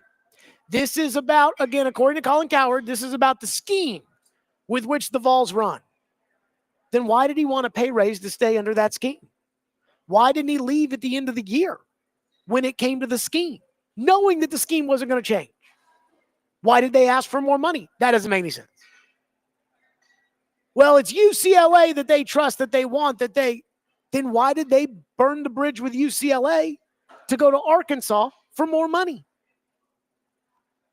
This is what it sounds like to me. Nobody wants him except for UCLA at their price, and Nico's going to take it. And if I can give Nico a little advice, let me say this. It's time to stop listening to Daddy. It's time. It's time to grow up. It's time to be a grown man. At 20 years old, with $4 million already in the bank, it's time to put the Cookie Monster pants away.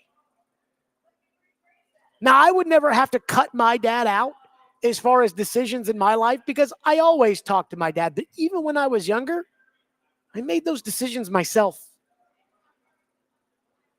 At this point, I'm not going to have any sympathy for Nico. I'm not going to have any sympathy for UCLA either. But it's time for Nico to be a grown-up. And the first step, I think, would be to call Josh Heupel and apologize. But again, Colin Cowherd says he's headed to UCLA. Pete Nako says the money is far less than the $4 million he was seeking at Tennessee. 615-737-1025. Barry Trotz will join us at 5 o'clock, which means we're going to have an early edition of Jared versus Joe. That's next. Stillman and Company, 1025, 1063 The Game.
Stillman and Company, 102.5, 106.3 The Game, streaming live on Twitter, Twitch, YouTube, and Facebook Live. We are live from the Busy Bee Plumbing, Heating, and Air Conditioning Game National Studios, Bridgestone Arena, season finale tonight, Preds and Dallas Stars, right here at 7 o'clock. Barry Trotz in 1 hour will join us. We got a lot to discuss, kind of the autopsy of the season with Barry Trotz at 5 o'clock. And because of that, Caroline Fenton, Joe Rexrode, kind enough to move up for a little Jared versus Joe. Caroline Fenton is here, back from her many work sabbaticals. Caroline, good to talk to you. My many work sabbaticals. I was gone for an actual work event. Now there was one I was gone on adult spring break, but I was actually working for one of them. So one work trip and then one bachelorette trip. Party. Joe Rexrode is here with us. Joe, have you gotten your real ID yet? About 10 minutes ago, after checking in at 9 something this morning. I have a serious question. You know you can just use your passport, right? That expired. I've screwed up. I've screwed this up all the way around. Yeah, that's a problem. With that, it's time for Jared versus Joe. Big discussions. What's the deal with this quad? Bigger arguments. I was right. I had my finger on the pulse of this team. It's so dumb. It's time. Oh, it was the cap. Cap. For Jared versus Joe. For you, this is actually kind of well-reasoned. Brought to you by First Horizon Bank. Big bank muscle. Small bank hustle. And by Pella Windows and Doors. We make the rules around here now. Now on Stillman and Company. Let's get it on! Okay, Caroline, the floor is yours. Got a lot to say about a lot of things, but I will start with you, GB Joe. Who is in worse shape after Nico Gate? Nico himself or Tennessee?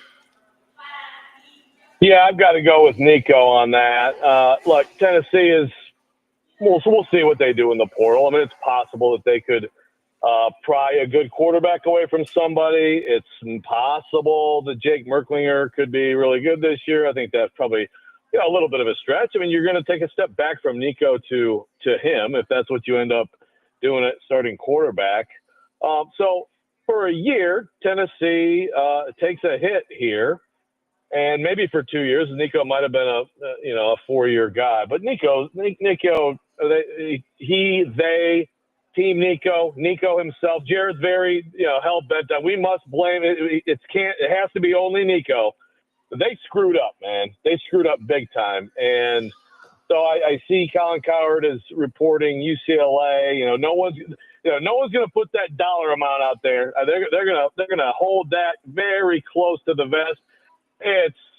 I would be willing to bet some amount of money that it's less than what he was making at Tennessee. And it's just a huge mistake. So if it is UCLA, now you go to a bad team. So you have less support around you. You have less opportunity to showcase your talents. You have to learn a new offense. You're trying to now revive a moribund program as opposed to trying to take a playoff program to the next level in the same system, with the same OC, with the same quarterback coach, with the same head coach. It's a huge bag fumble and misplay by Nico and his dad and his half agent. And so, I mean, I don't think it's close on this one. I think it's definitely Nico. So, and did you see why, or what Cowherd reported as to why he's leaving Tennessee and going to UCLA? Oh, the spin from the family about the offense. The offense. It was the offense. It's garbage spin. Because UCLA had such an explosive offense last year. Yeah, I mean, it's just trying to anything they can to try to damage control this situation that they botched. So I think this is a disastrous problem for Nico.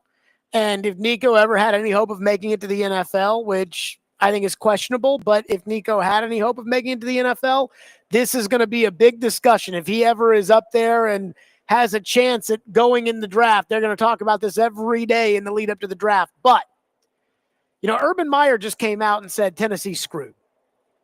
And I don't think Urban Meyer is the smartest guy in the world, but he is a good football coach. And, I wonder if Tennessee fans will accept being bad this year.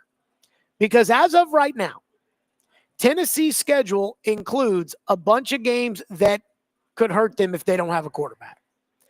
And while it would be easy to say, well, they'll go in the portal and they'll go get a quarterback. Trevor came on the show yesterday and he said, you're not going to be able to have a quarterback up to speed with no spring practice in this offense with these receivers that's ready to go this season. He said it's just not likely to happen. And I think they're going to be stuck with Jake Merklinger, who is probably a backup, and George McIntyre's probably not ready. And I hope they don't throw him out there before he is, because that could be a whole problem in and of itself. Tennessee is going to lose this year to Georgia. They're going to lose to Alabama. They're going to lose to Florida. That's 3. But I'm worried about Tennessee losing to Syracuse. I'm worried about Tennessee losing to Vandy. I'm worried about Tennessee losing to Arkansas again. Like, I am worried about Tennessee this year going 6-6. And if in October and November, if Josh Heupel will be able to sit there and say, hey, remember when I took a stand in April? It's okay.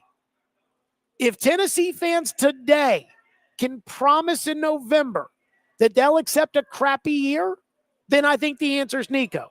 But if Tennessee fans do as Tennessee fans do, and that always filters to that program one way or another, we saw them veto a coaching hire. This could be very dangerous for Tennessee football with a very volatile fan base. So if Tennessee fans don't promise to just accept whatever crap they're served this fall, then you think it's Tennessee over Nico? It could be a problem.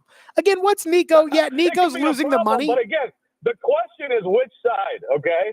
You think that one bad – I mean, I agree. There's going to be some Tennessee fans that right now are like, yay, Josh, and then they're going to be like, oh, this sucks. But that still doesn't tip the scales in favor of Tennessee being the biggest loser of this situation. It's 1 year. But Nico, and I don't even necessarily buy your NFL thing. If Nico's good enough to be in the NFL, if he plays to that, yeah, of course, like at the combine, they'll grill about this and people will talk about it in the media. But if he's good enough, man, the NFL they'll take you if you're good enough. Well, they'll take anybody. Will he be good enough? Well, I don't know. I mean, I have no idea. He's hurt, to me, where he's hurt himself with the NFL is in the next steps, right? Because he was on course to continue learning an offense and getting better in it. He had continuity. He was working toward becoming that level. I think he has the physical ability to be an NFL quarterback. I absolutely think that. But I don't know if he's going to find that. And now, I think that the college teams, and again, if he signs with UCLA, then UCLA is a great example of a desperate team that's like, I guess we'll take Nico. Madden, his little brother ditched us for Arkansas, but let's take Nico. But again, wild, by the way.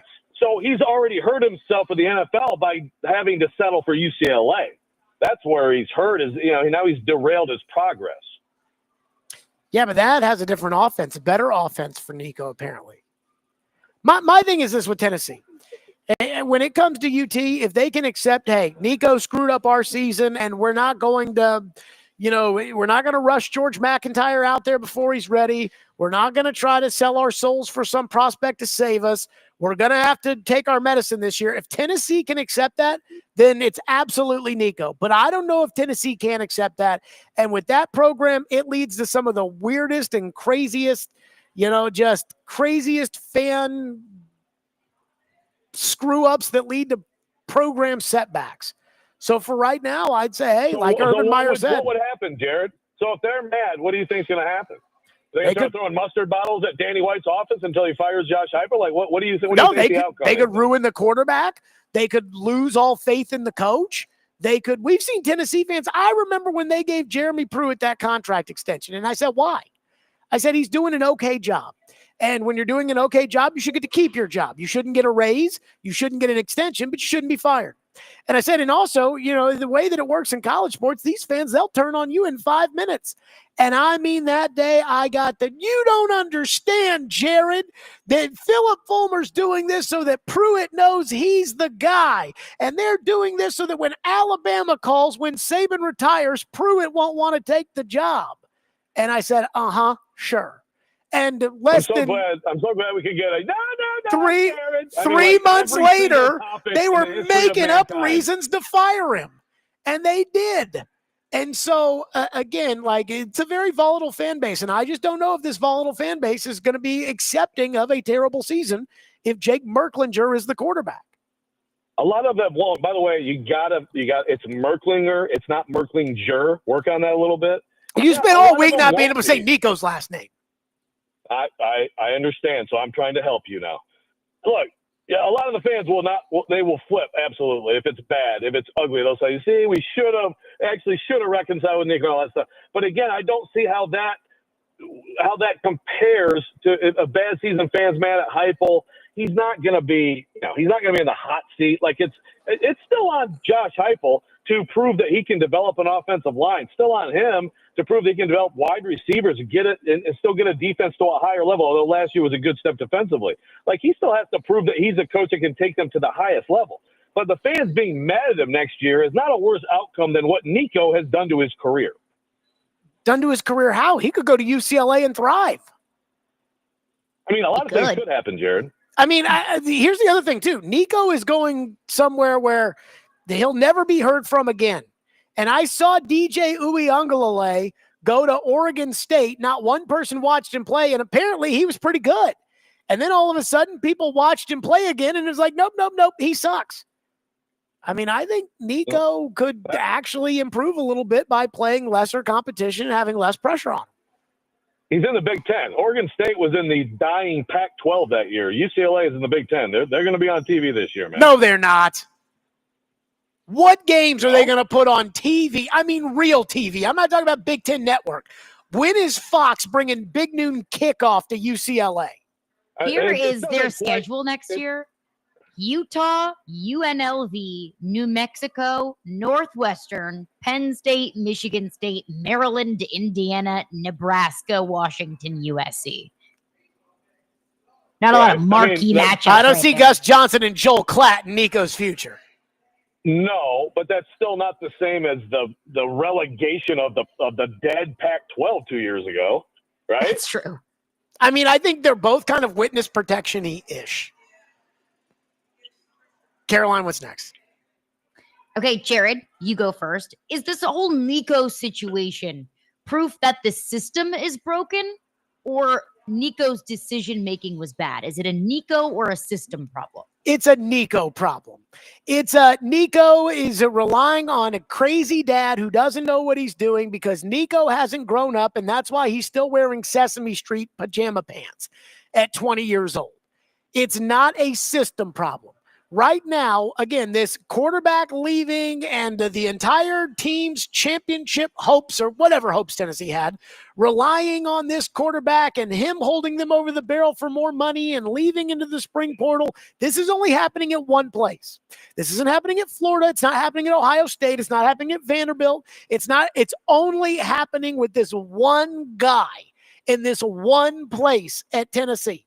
And yet I saw the media, Joe, your crew, people, I saw you people talking about, the system is broken and we got to have rules and we need to have more regulation and we need to have. Show me the link. Give me the link. Oh, you all been crying about it. And my big thing is this. How is this any different than any other regular job? Forget about sports. Forget about the NFL and how that works and the NHL and how that works. Those are collectively bargained sports. Forget about that. How is this different than my contract with the radio station? Again, I agreed to it. I'm a big boy. They agreed to it. And we, have an expectation that we're going to abide by what we agreed to. And I guess I could go to them at some point the day before the draft and say, hey, I'm going to jump off the air right here, right now, if you don't pay me the big bucks, the Nico bucks. But that doesn't happen, and that won't happen. Why? Because I'm kind of a man of my word. And I think, again, this is like almost any other job where there's a contract. Nico agreed, Tennessee agreed, and then Nico decided not to keep up his end of the bargain. This isn't happening anywhere else. This is not some sort of broken system where, oh my God, it's so bad we won't play football next year. It's a fine system. The players are getting paid. The players are fine now. There's no Kemba Walker going to sleep hungry anymore. It's fine. The system, again, do the coaches hate it? Of course they do, because they have less control. But Again, are we still going to play college football? Yes, we're going to play college football. It'll be fine. It's not a system problem. Could there be some regulation? Yeah.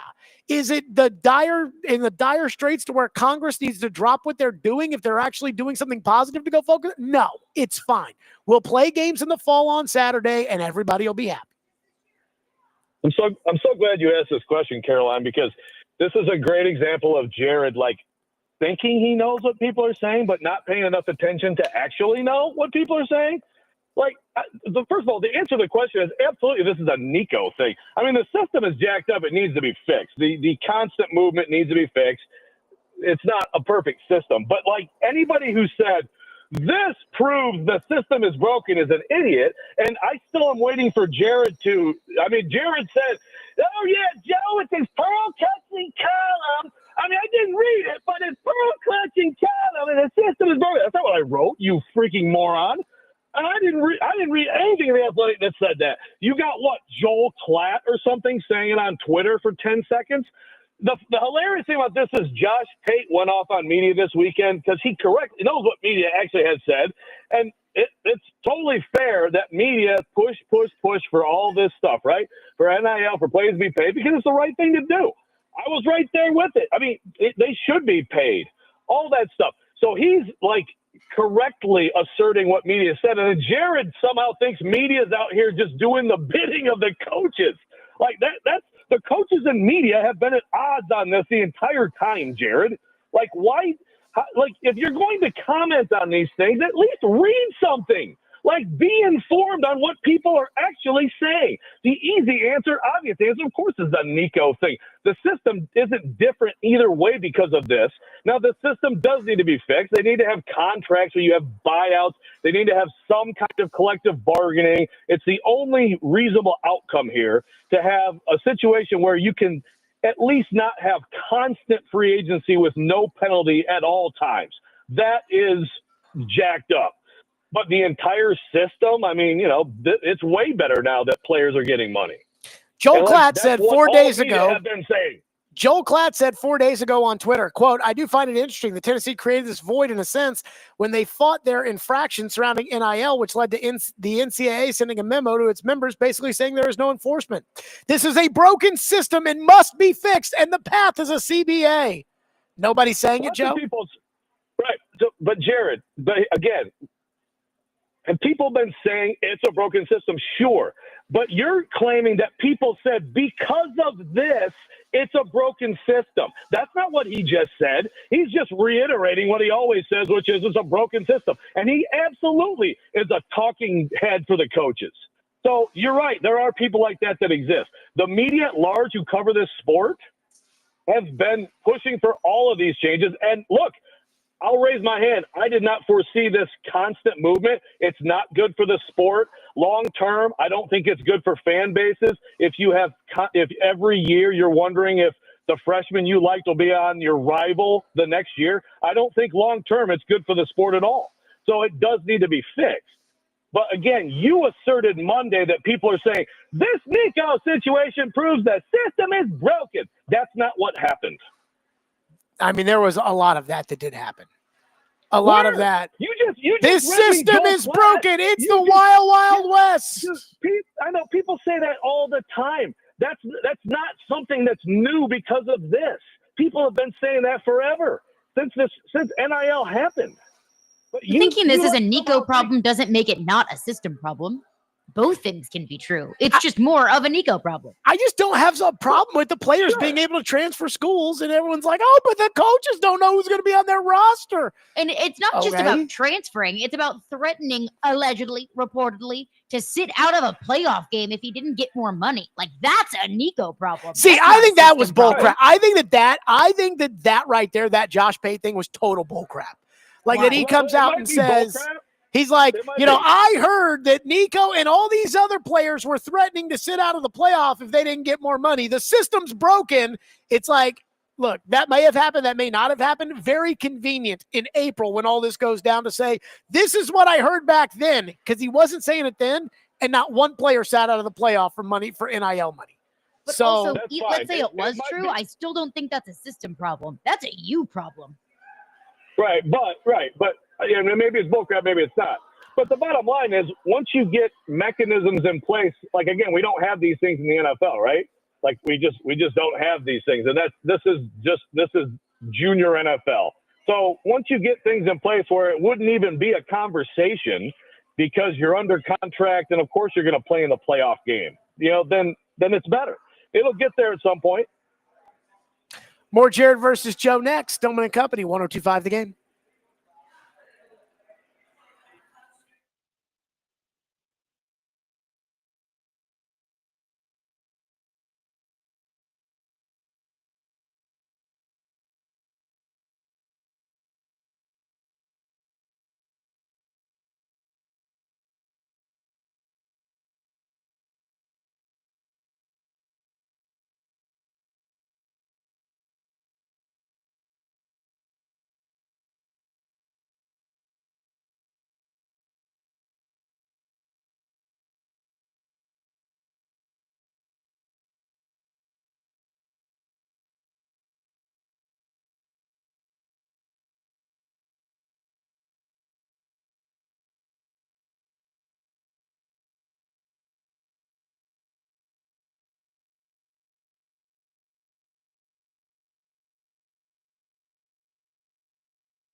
Big discussions. What's the deal with this quad? Bigger arguments. I was right. I had my finger on the pulse of this team. It's so dumb. It's time. Oh, it was the cap. Cap. For Jared versus Joe. For you, this is actually kind of well reasoned. Brought to you by First Horizon Bank. Big bank muscle. Small bank hustle. And by Pella Windows and Doors. We make the rules around here now. Now on Stillman and Company. Let's get it on. Caroline, the floor is yours.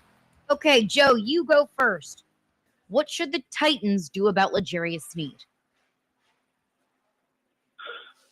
At this point, find out more information. I think that if the Titans were able to get out from under the money, the guarantees, I'd take that opportunity because, and not because, well, secondarily because of the trouble, because we did, I think Jared sent us some and some other people sent us some other stuff too, like from college going back. And it's like, man, there's a little bit too much gunplay here going on, and then this thing is just a bizarre situation, but mostly because I have no reason to think that all of a sudden he's going to be healthy and ready to be a difference-making player anymore. I think he maxed out in that last year with the Chiefs. He didn't practice. He was able to go, and then it's like, okay, busted equipment. Here you go, Rand. What do you think? Rand and Chad. Oh, no, not Chad, just Rand. Chad didn't it wasn't Chad's fault. So if there's a way to get away from him and move on from him, then I'd definitely jump at that. If not, I probably would still want some kind of return, if I didn't think it was some kind of huge issue in the locker room or something like that. I'd probably want to see if I can get any kind of return on that huge investment in him and see if he can do something on the field this year. So here's what I would do. I would anticipate releasing L'Jarius Sneed as soon as the commissioner suspends him, which he will do. So once he suspends him for a game, the guarantee's void, and I would get rid of Sneed and the $19 million in cash that he's owed this season. I would also feel good about the fact that I would be getting $7.5 million in guaranteed money next year back, and I could recoup the signing bonus money, which I would do, to try to get back about $12 million of a $20 million salary. So that's the first thing I would do. The second thing I would do is I would trade for Jalen Ramsey. Now, I think you can probably do something like a day 3 pick swap, where you give up a 5th and you get Ramsey in a 6th or something like that, because the Dolphins just want to get rid of him, and he's got $21 million in guaranteed cash due this year. And I would take Jalen Ramsey, who was the 16th ranked graded corner out of 233 last year, and I would pay him. I'd like him to take a pay cut, but I would be okay at the end of the day with paying him $21 million instead of the $19 million that I'm supposed to give Sneed. And I would stick Jalen Ramsey, who, yes, is going to be 30 years old, but has played over 1,000 snaps in 5 of the last 6 seasons in that L'Jarius Sneed spot, and we go from there. And as 99% of the time, I would say, don't take the older big name guy who's not as good as he used to be, who's going to cost money. But in this case, because I don't think you really have to give up anything to get Jalen Ramsey, that's what I would do. And I would just take the guy who I can't trust to be out there, whether it's his own stupidity or it's his bad knee that, to Joe's point, Rand and Chad apparently didn't have a problem with last year. But basically, I would just take Sneed's money and I would give it to Ramsey, and then I would get rid of Sneed the second the commissioner suspends him. And I have to believe if the Titans want him suspended, and I think they do, the commissioner is going to suspend him, and then good riddance to bad rubbish. He's just 16th ranked corner by who? What's that? Pro Football Focus? Pro Football Focus? Yes. Oh, you're a big PFF guy now, huh? 16 the PFF. 16 out of 222. And the reason I use PFF in this case is because I am not going to go watch Jalen Ramsey corner film in Miami. I will take their word for it that he was fine last year.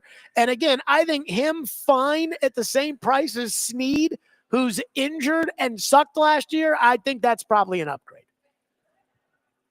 Yeah. No, you use the data when it supports a take, and then you rip on it when it doesn't. So do you think Jalen Ramsey sucks? No, I think he's still pretty good. But okay, fine. Also, Okay, but why? Also, then why is Miami ready to just bail on him for nothing? That's Miami's business, not mine. So that doesn't matter. You don't consider that when you're thinking about acquiring a player. I mean, Jalen Ramsey. You haven't paid attention to his. You haven't paid attention to his career. Jalen Ramsey, everywhere he's been, at some point becomes a pain in the ass. That is, I think, well documented. Immediately, yeah. He was a pain in the ass at Florida Yep. State. He was a pain in the ass in Jacksonville. I don't think he was a pain in the ass in LA, but they got rid of him. And I'm guessing he's a pain in the ass in Miami, though I don't know. But again, so he's still pretty good. He's now hitting the 30s. You're going to pay him 20, and he's been known to be very polarizing in locker rooms. That's what you want. You're Brian Callahan. You're like, yeah, bring me on somebody who's a known malcontent. That sounds like a good idea. That'll probably help my cause this year. Again, Jalen Ramsey's a pain in the ass. I'm talking about this pain in the ass that can play corner, replacing the guy that allegedly just shot up a car dealership and is injured. I'm not comparing the two. Well, I am, because that's the spot I'm putting him in. I don't have a corner. So what, do I have to use a draft pick now in a corner? Or am I just going to not put anybody there? My God. I mean, you might have to use a draft pick by the corner. That's probably what I would do. So now I have to wait. So now I have to burn the 35th pick in the draft on a corner. No, I did. Did I say that? Did I say you have to use 35 you're going to get a starter corner? in the 6th round, Joe. Yeah, I don't know. Probably not. So where are you getting your starting corner from? The only answer in Jared's world is Jalen Ramsey. That's the only possible answer to find a quarterback is to trade for Jalen Ramsey. If I trade for Jalen Ramsey, again, all I'm doing is taking Sneed's money and giving it to Ramsey, right? Cool. Okay, if I trade for Jalen Ramsey, I know I have a starting corner at that position, correct? Sure. He is a starting caliber corner in the NFL. That is no doubt. So yes, instead, he is. And very well rated by PFF. Instead, and he plays 1,000 snaps a season. Instead, you want me to do what? Try to draft a guy in the 6th round to go out there and play corner right away in the National Football League? Jared, I want you, if you're running the Titans, to fix 10 different position groups, most of which are still not as good as corner, even with this situation. I mean, my God, you think corner is urgent? Go look at the other positions that are desperately in need of football players. Again, that's why I'm getting Jalen Ramsey, because I'm using the good picks on those positions. Okay. I mean, again, my answer to you is fix a lot of stuff. Corner, you can live with what you have right now, and then you get some guys off the street for depth. Why can't I just get Jalen Ramsey to fix what I have right now? I want you to. I hope it happens for you. I hope it happens for all of us. It'll make it way more interesting. Why am I not allowed to have Jalen Ramsey? Why does adding Jalen Ramsey keep me from fixing the pass rush or fixing receiver? I mean, Caroline, I don't think she asked. Like, then what cockamamie trade idea would you like to tack on to the answer? You just added it yourself. She said, "What should they do?" I said they should wait for the commissioners to suspend him. What should they do about L'Jarius Sneed? So, get rid of him and replace him with Jalen Ramsey. Okay, congratulations. Everybody here at the station, our midday show. The fact that no one's hired you as a GM yet is just mind-boggling. I mean, I was right about Sneed, wasn't I? You're right about everything. And then everybody was like, no, Jared, no. And you're like, no, I was right again. I was right. I mean, and so was Caroline. 4 hours of your show every day is you saying that. I was right, and so was Caroline about Sneed when she was the one who had to piss in everybody's Cheerios with the questioning of Sneed when he signed, and she asked him about the waivers on the guaranteed. Everyone got all mad at her. Hey, but he told me to not worry about L'Jarius Sneed's knees. He did tell you that. We should have worried about L'Jarius Sneed's temper. No, it was a quad, Caroline. Did you not hear what the Titans told everyone? It was a quad. Oh, that's right. It was the quad. Which is connected. I can't keep track of all the things that the Titans do. Willie Donick today still thinks it's a quad, not a knee. It's amazing. Amazing. Caroline was next. Okay. Jared, you go first. Should the Titans bring back Andrew Brunette? You mean the Predators? Yeah, that is exactly what I mean, yes. No. I mean, Trotz is coming on at 5 o'clock. I'm going to ask him about it. My gut tells me they're bringing him back. I wouldn't. I think the Predators are going to chalk up this disastrous season that is ending tonight to we just started off 0-5. We just never got into the right rhythm. We tried to put these pieces together too soon. It didn't gel fast enough. We've learned our ways, and we go on into next year, and we're going to draft Michael Misa, or we're going to draft James Higgins, or whatever, and on from there. I think that they need to shake it up, and they have too many non-movable contracts, so the way to shake it up for me is to fire the coach. I like Burnett. I think he's a good coach. I think he would win somewhere else, but this situation right now, I think they should fire the coach. They won't, but I think they should. Yeah, when it comes down to it, I think Andrew Burnett's good. I think he's a sharp guy. I think coaching success. I would predict coaching success for him in this league. But if you're the Preds and you're looking at the situation, I don't know how you change the math enough because of just what you're stuck with in terms of players if you don't make a coaching change and try to come up. System, personality, whatever it is, I think you have to shake it up more than you can do just with whatever player moves Barry Trotz is going to try this offseason. Obviously, they hope that they're in the top 3 and can draft someone who can come in and help, and then he's going to do some things. And maybe there's a big trade that doesn't look likely. It doesn't look like a player's movable, and he can figure something out. But to me, I just think if it was either or and I was making a decision, I would do it just to try to really shake things up because the changes needed are so dramatic. In a lot of cases, it's individual player improvement starting between the pipes. But I think you'd have to do it. I think you have to do it. Caroline, who wins this week? I mean, you have to fire the coach. I mean, this season was a disaster. So we agree on that.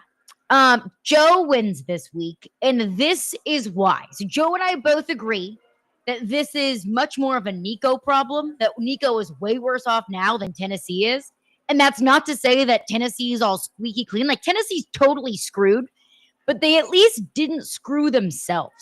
Because if they would have bent the knee and given Nico what he asked for, every single player on that roster is waiting in line in front of Josh Heupel's office waiting for a pay raise. And Tennessee also would have screwed the rest of college football. So Tennessee is screwed. Nico is screwed. But the only winner in this situation, I think, as a whole, is college football in its totality. But Joe wins because I think that Nico is in a much, much worse position than Tennessee is. Oh, yeah, I forgot. We haven't told David Reed about the bell. Congratulations, ding, ding, ding, Joe. ding. Congratulations, Joe. Great stuff. Thank you so much. Yeah, big congratulations on your real ID. All right, Fitz joins us next. 615-737-1025. It's Stillman and Company on 1025 and 106 The Game. There you go.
Stillman and Company, 102.5 The Game, joined now by Jason Fitz, Yahoo Sports, Fox Sports Radio. Fitz, we jump right into it. It looks like the Titans are going to take Cam Ward, but Derek Carr wants out of New Orleans, supposedly going to have surgery if they make him stay. He didn't have the choice to restructure his contract, and the Saints sent everybody to the Cam Ward Pro Day.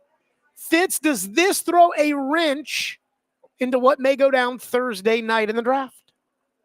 I don't think it throws a wrench into what goes down in the draft, but I do think that Derek Carr's, he's not long for the New Orleans Saints. So, now it gets tricky because, the Saints at 9, I fully expect to take a quarterback, right? So now the question becomes, what's that mean for Carr? The salary cap is a little bit constrictive for the next couple of years on his number, but I wouldn't be surprised at all if he forces his way out to cut him. And then my question, I guess, to you is, if I'm the Titans, why wouldn't I look at trying to sign Derek Carr to come in case Cam Ward isn't, your day one starter? Like, I still think the best version of Cam Ward comes from not getting on the field early in the season. I think development's better for him. So I think the more the more likely outcome is that Derek Carr is on the open market, and then the question is, do the Titans have it? Why is nobody interested in trading up to number 1? The Giants seem to, the Titans keep creaking the door open that they may be interested in trading, if it's historic, but the Giants seem to not be interested in going that route. The Saints, who knows if they're going to end up interested in going that route. It seems like everybody's saying, Cam Ward's not that good, and yet the Titans seem to be all in on Ward. What do you make of that? Yeah, that's living, breathing, eating proof right there of exactly how most of the league feels about Cam Ward. I mean, think about what you've got. Like, you haven't heard a definitive statement from the Titans basically come out and say, we won't take any offers, which is, we back heard the opposite. Well, we'll take a historic offer. Okay, you and I have talked about the fact that, if you love him that much, why would you listen to any offers? Now look at who's picking after that. So you start thinking about picking it too for Cleveland. It's Kevin Stefanski, somebody that's wildly respected around the NFL for his ability as an offensive coach, right? Like, he's not paying the King's ransom to move up. Daboll's desperate. They're not paying the King ransom to move up. The Raiders decided to invest in Geno Smith rather than to pay a King's ransom to move up. The Jets decided they'd rather just see what happens with Justin Fields. Field Yates to make a hell of a quarterback too. But you get what I'm saying. You go up and down the list. These teams that should be aggressive that in last year's draft would have paid anything to try and move up into the top 3. All of those teams that I mentioned that are desperate at the position are like, nah, that's okay. I'm not willing to give future assets for him because they don't believe in Cam Ward. Fitz, what do you make of the Giants working out Shedeur Sanders tomorrow? It sounds like Shedeur is falling, and now the Giants at 3 call and say, hey, we want to work out. What do you make of it? Yeah, I think that they want to work him out in case he falls to a situation where they move back into the first round for him. Like, I genuinely, the closer we get to the draft, the more clear it's become from everybody I talk to. Nobody believes that Shedeur is gone in the first 6, 7, 8 picks. So the question then becomes, does Kellen Moore with the Saints prefer Shedeur or Jackson Dart?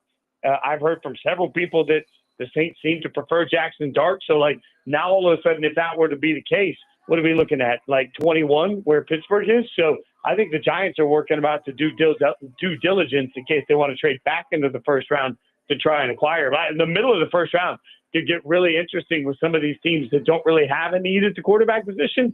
And then the question is Pittsburgh out of desperation willing to move up, or one of the teams that are picking at the top of the second round going to move back in to get ahead of Pittsburgh? I think that will genuinely be interesting next Thursday. Why is Aaron Rodgers not signed with the Steelers?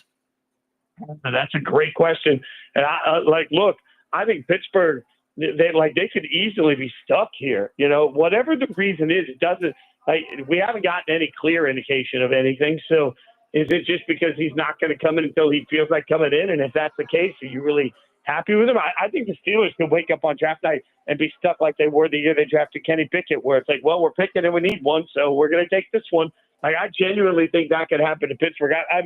I'm stunned that one of the smartest organizations in all of sports hasn't been able to be smart about several times when it comes to the acquisition of quarterbacks. Last one for you. Jason Fitz is with us.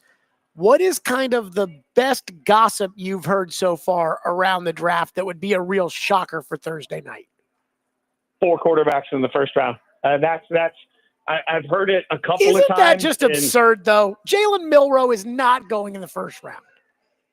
I think the only prevailing theory is that if Cleveland doesn't take a quarterback and they have the first pick in the second round, if you want to take Jalen Milroe, you might have to move up ahead of him.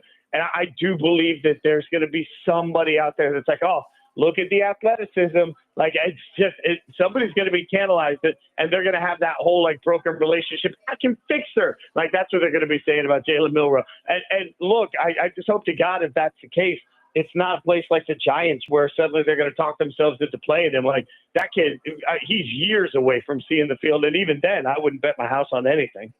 Jason Fitz, as always, Yahoo Sports, Fox Sports Radio. Fitz, thank you for accommodating our schedule today. Great stuff. We'll talk soon. Appreciate you, brother. Have a great week. Yep, Jason Fitz on the program. Stillman and Company, we continue. 102.5, 106.3 The Game.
Stillman and Company, we are live at Bridgestone Arena. Preds and Stars wrap up the season tonight, and Predators general manager Barry Trotz will sit down with us.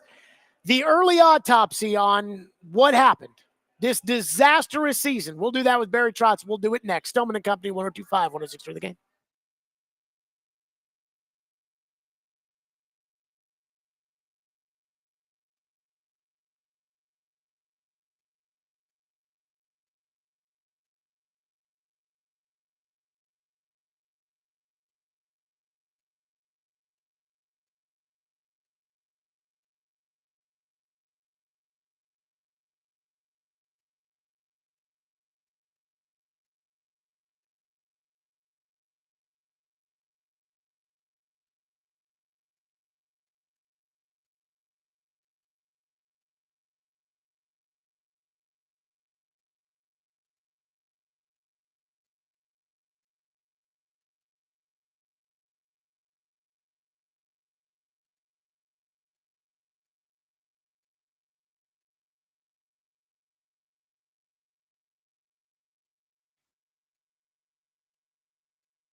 Stillman and Company, 102.5, 106.3. The game streaming live on Twitter, Twitch, YouTube, and Facebook Live. We are live from the Busy Bee Plumbing, Heating, and Air Conditioning Game National Studios.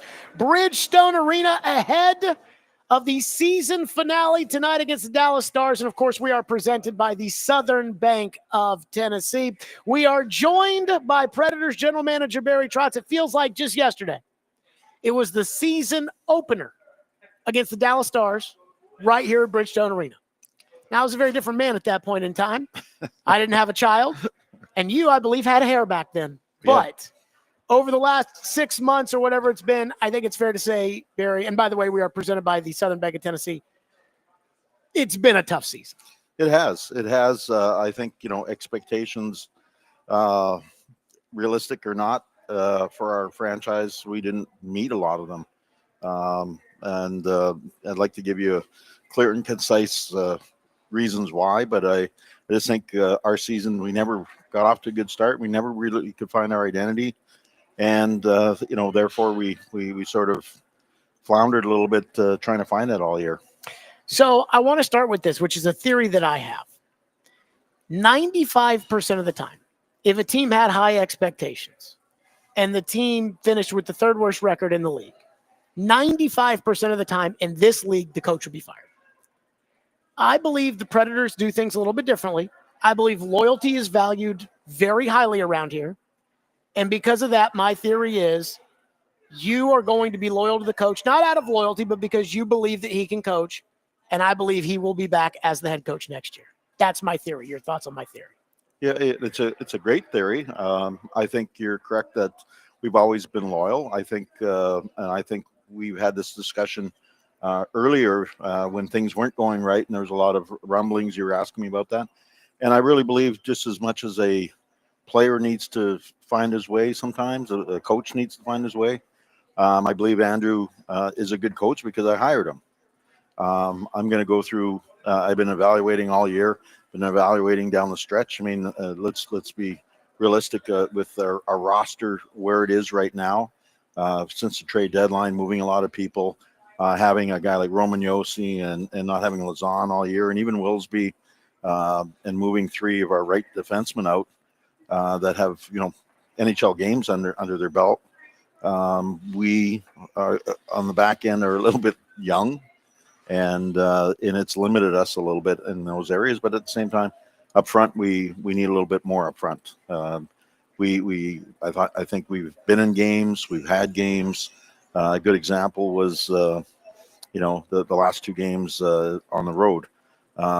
Played a very good offensive team in Utah that really comes at you. And then we played a real complete team in Vegas. They're missing some pieces, but they're very complete, but very big on the back end. And I thought we hung in there and took some swings with them. But at the end of the day, we won 1 game and we lost another. And I think we hang in with teams for periods, but then they get it to another level, or we find a way not to win, which has been the frustrating thing for me this year, especially early. I thought we were hanging around games. We talked about that 11-game stretch where I thought we got points in 8 of them, but we never got any wins. We found ways to give points away, and that just sort of, in some ways, sewered our ability to get back into the mix. And there was a point where I've moved some people out. We're going to get younger. We're going to get faster. We're going to be a little, our young kids wanted another year with our kids. A guy like, we talked about a guy like Svechkov has played more games than I probably envisioned, and same with LaRue. But at the same time, there, for every curse, there's a blessing. They got some NHL experience. They know what to expect, and hopefully they're a bit better next year.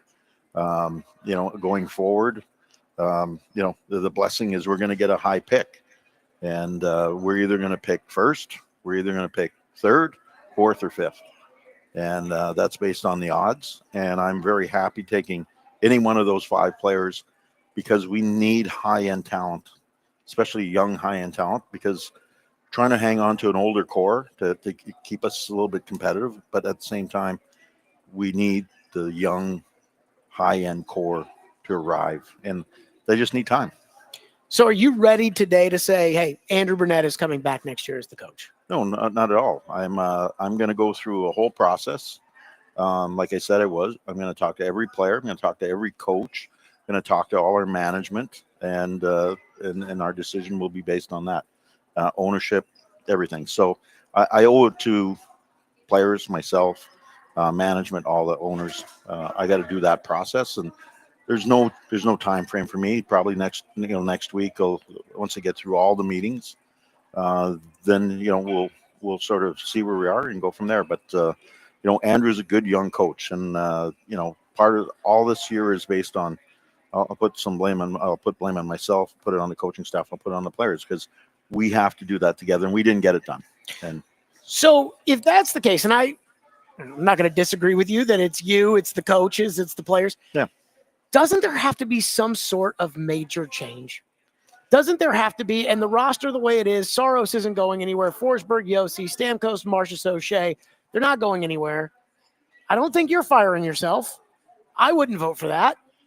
So then doesn't that kind of lead it to, okay, then it probably does need to be the coach, even if he's a good coach, because for whatever reason it didn't click this year? I believe in you're right about a change. That change can come in attitude. That can come in vibe. I mean, you look at, and we can come up with 1,000 excuses, but I think you're going to have a lot of these serial winners. I mean, I don't think you can look Ryan O'Reilly in the eyes, and Marchessault and Stamkos and Yossi and Saros and Forsberg and go, hey, we're really happy. I think you're going to see a different level of player, maybe a little different level of expectations from them. I am.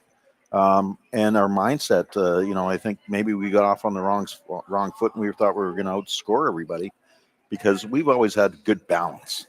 I mean, we could defend, and we could find ways to win. This year we had trouble defending, and we didn't find ways to win. That can be as much as a mindset, and I know that is, I'm a young general manager when it comes to experience, and I'm just looking back and reflecting on my coaching experiences.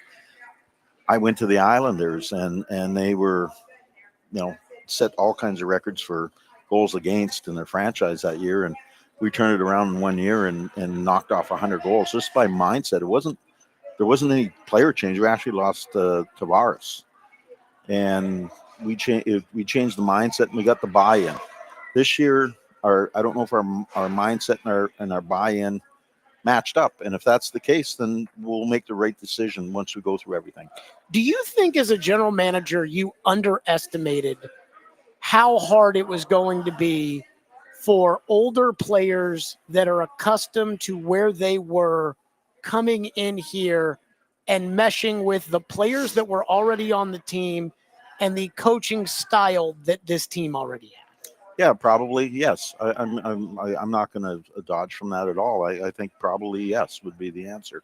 I thought we would be able to, with the good core of people and the great people that we have in the room, that we could make that happen a little quicker, and it just didn't. And because I understand the idea of saying, hey, Steven Stamkos has been in the league for a long time. Yeah. He should be able to show up, take him a couple of weeks, training camp, now he's ready to roll, and it doesn't feel like that's what happened this year. Yeah, no, I agree with you. I think you go in our locker room, I can tell you that there's great relationships. They like each other.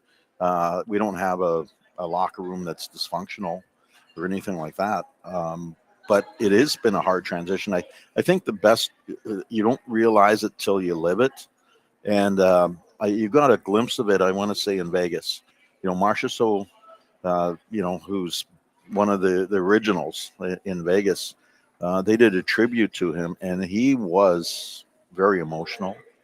You could tell that he loved it there. You could tell that he had a connection there, but he never had closure till game 80. Mm-hmm. And that's got to be very difficult for someone. I mean, I've moved around a couple places, coaching wise, and when I come here, I always feel a different emotion. And the first time you come back, it is weird, just is. I know it was for me, but a little bit different. He was really connected to Vegas.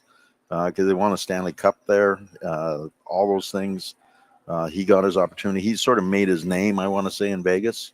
And so you could see the emotion. I mean, he was standing at center ice and tearing up. So hopefully that's closure for him, and he's a better Nashville Predator next year.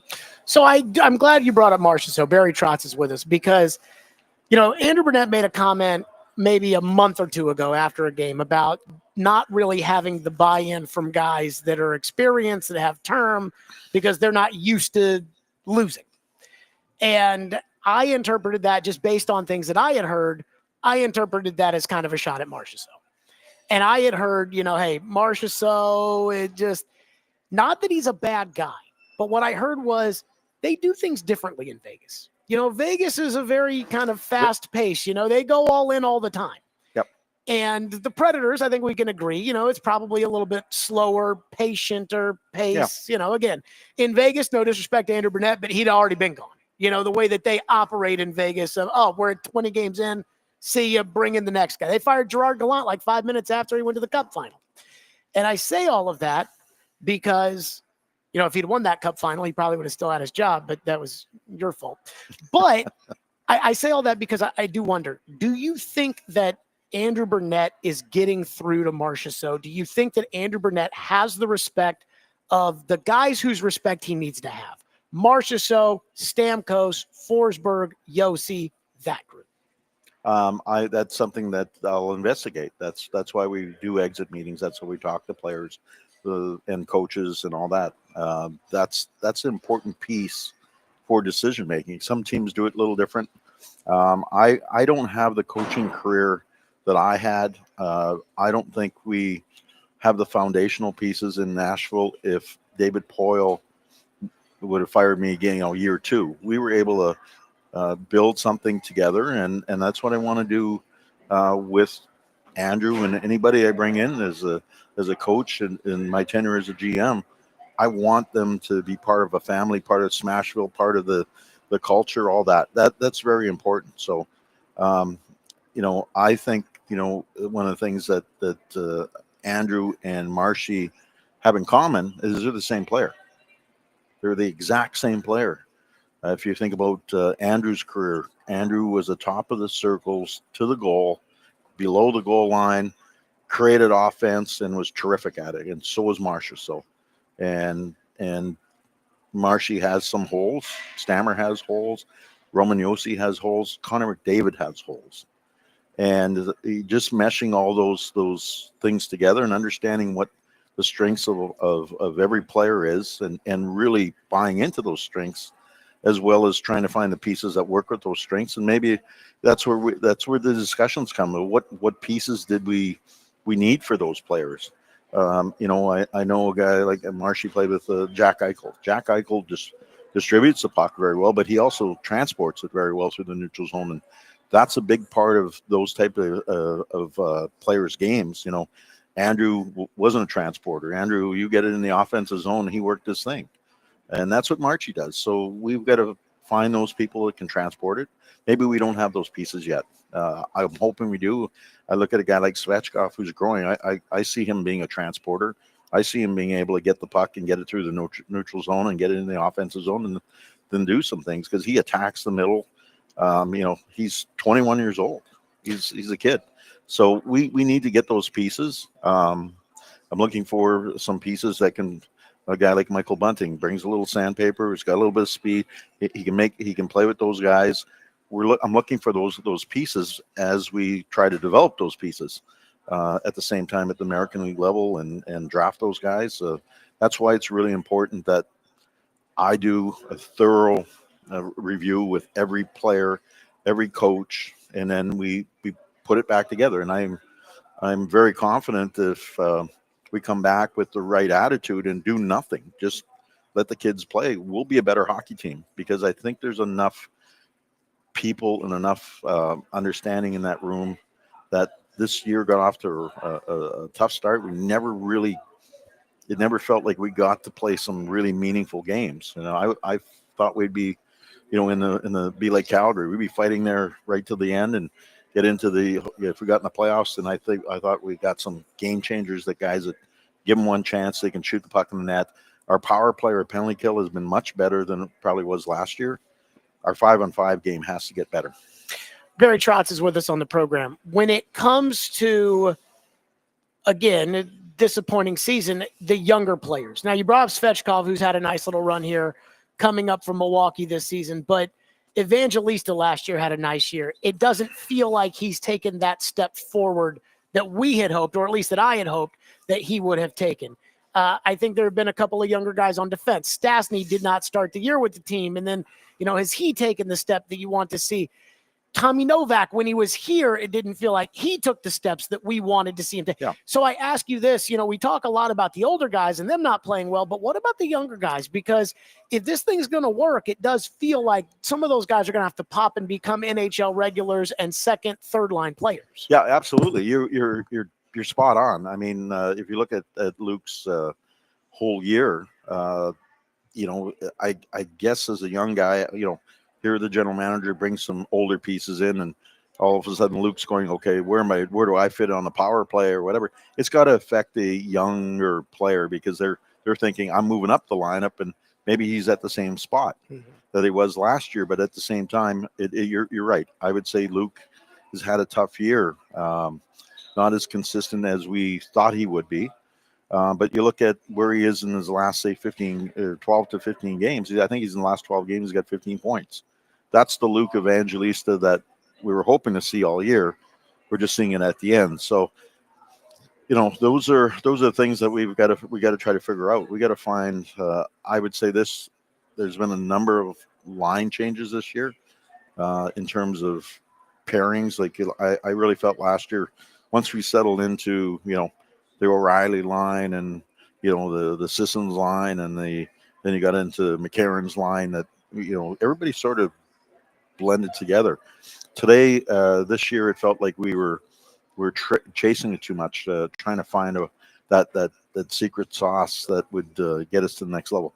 That's part of chasing the games a lot of times, that you're looking for a little spark, and it didn't seem as settled as it did last year, for sure.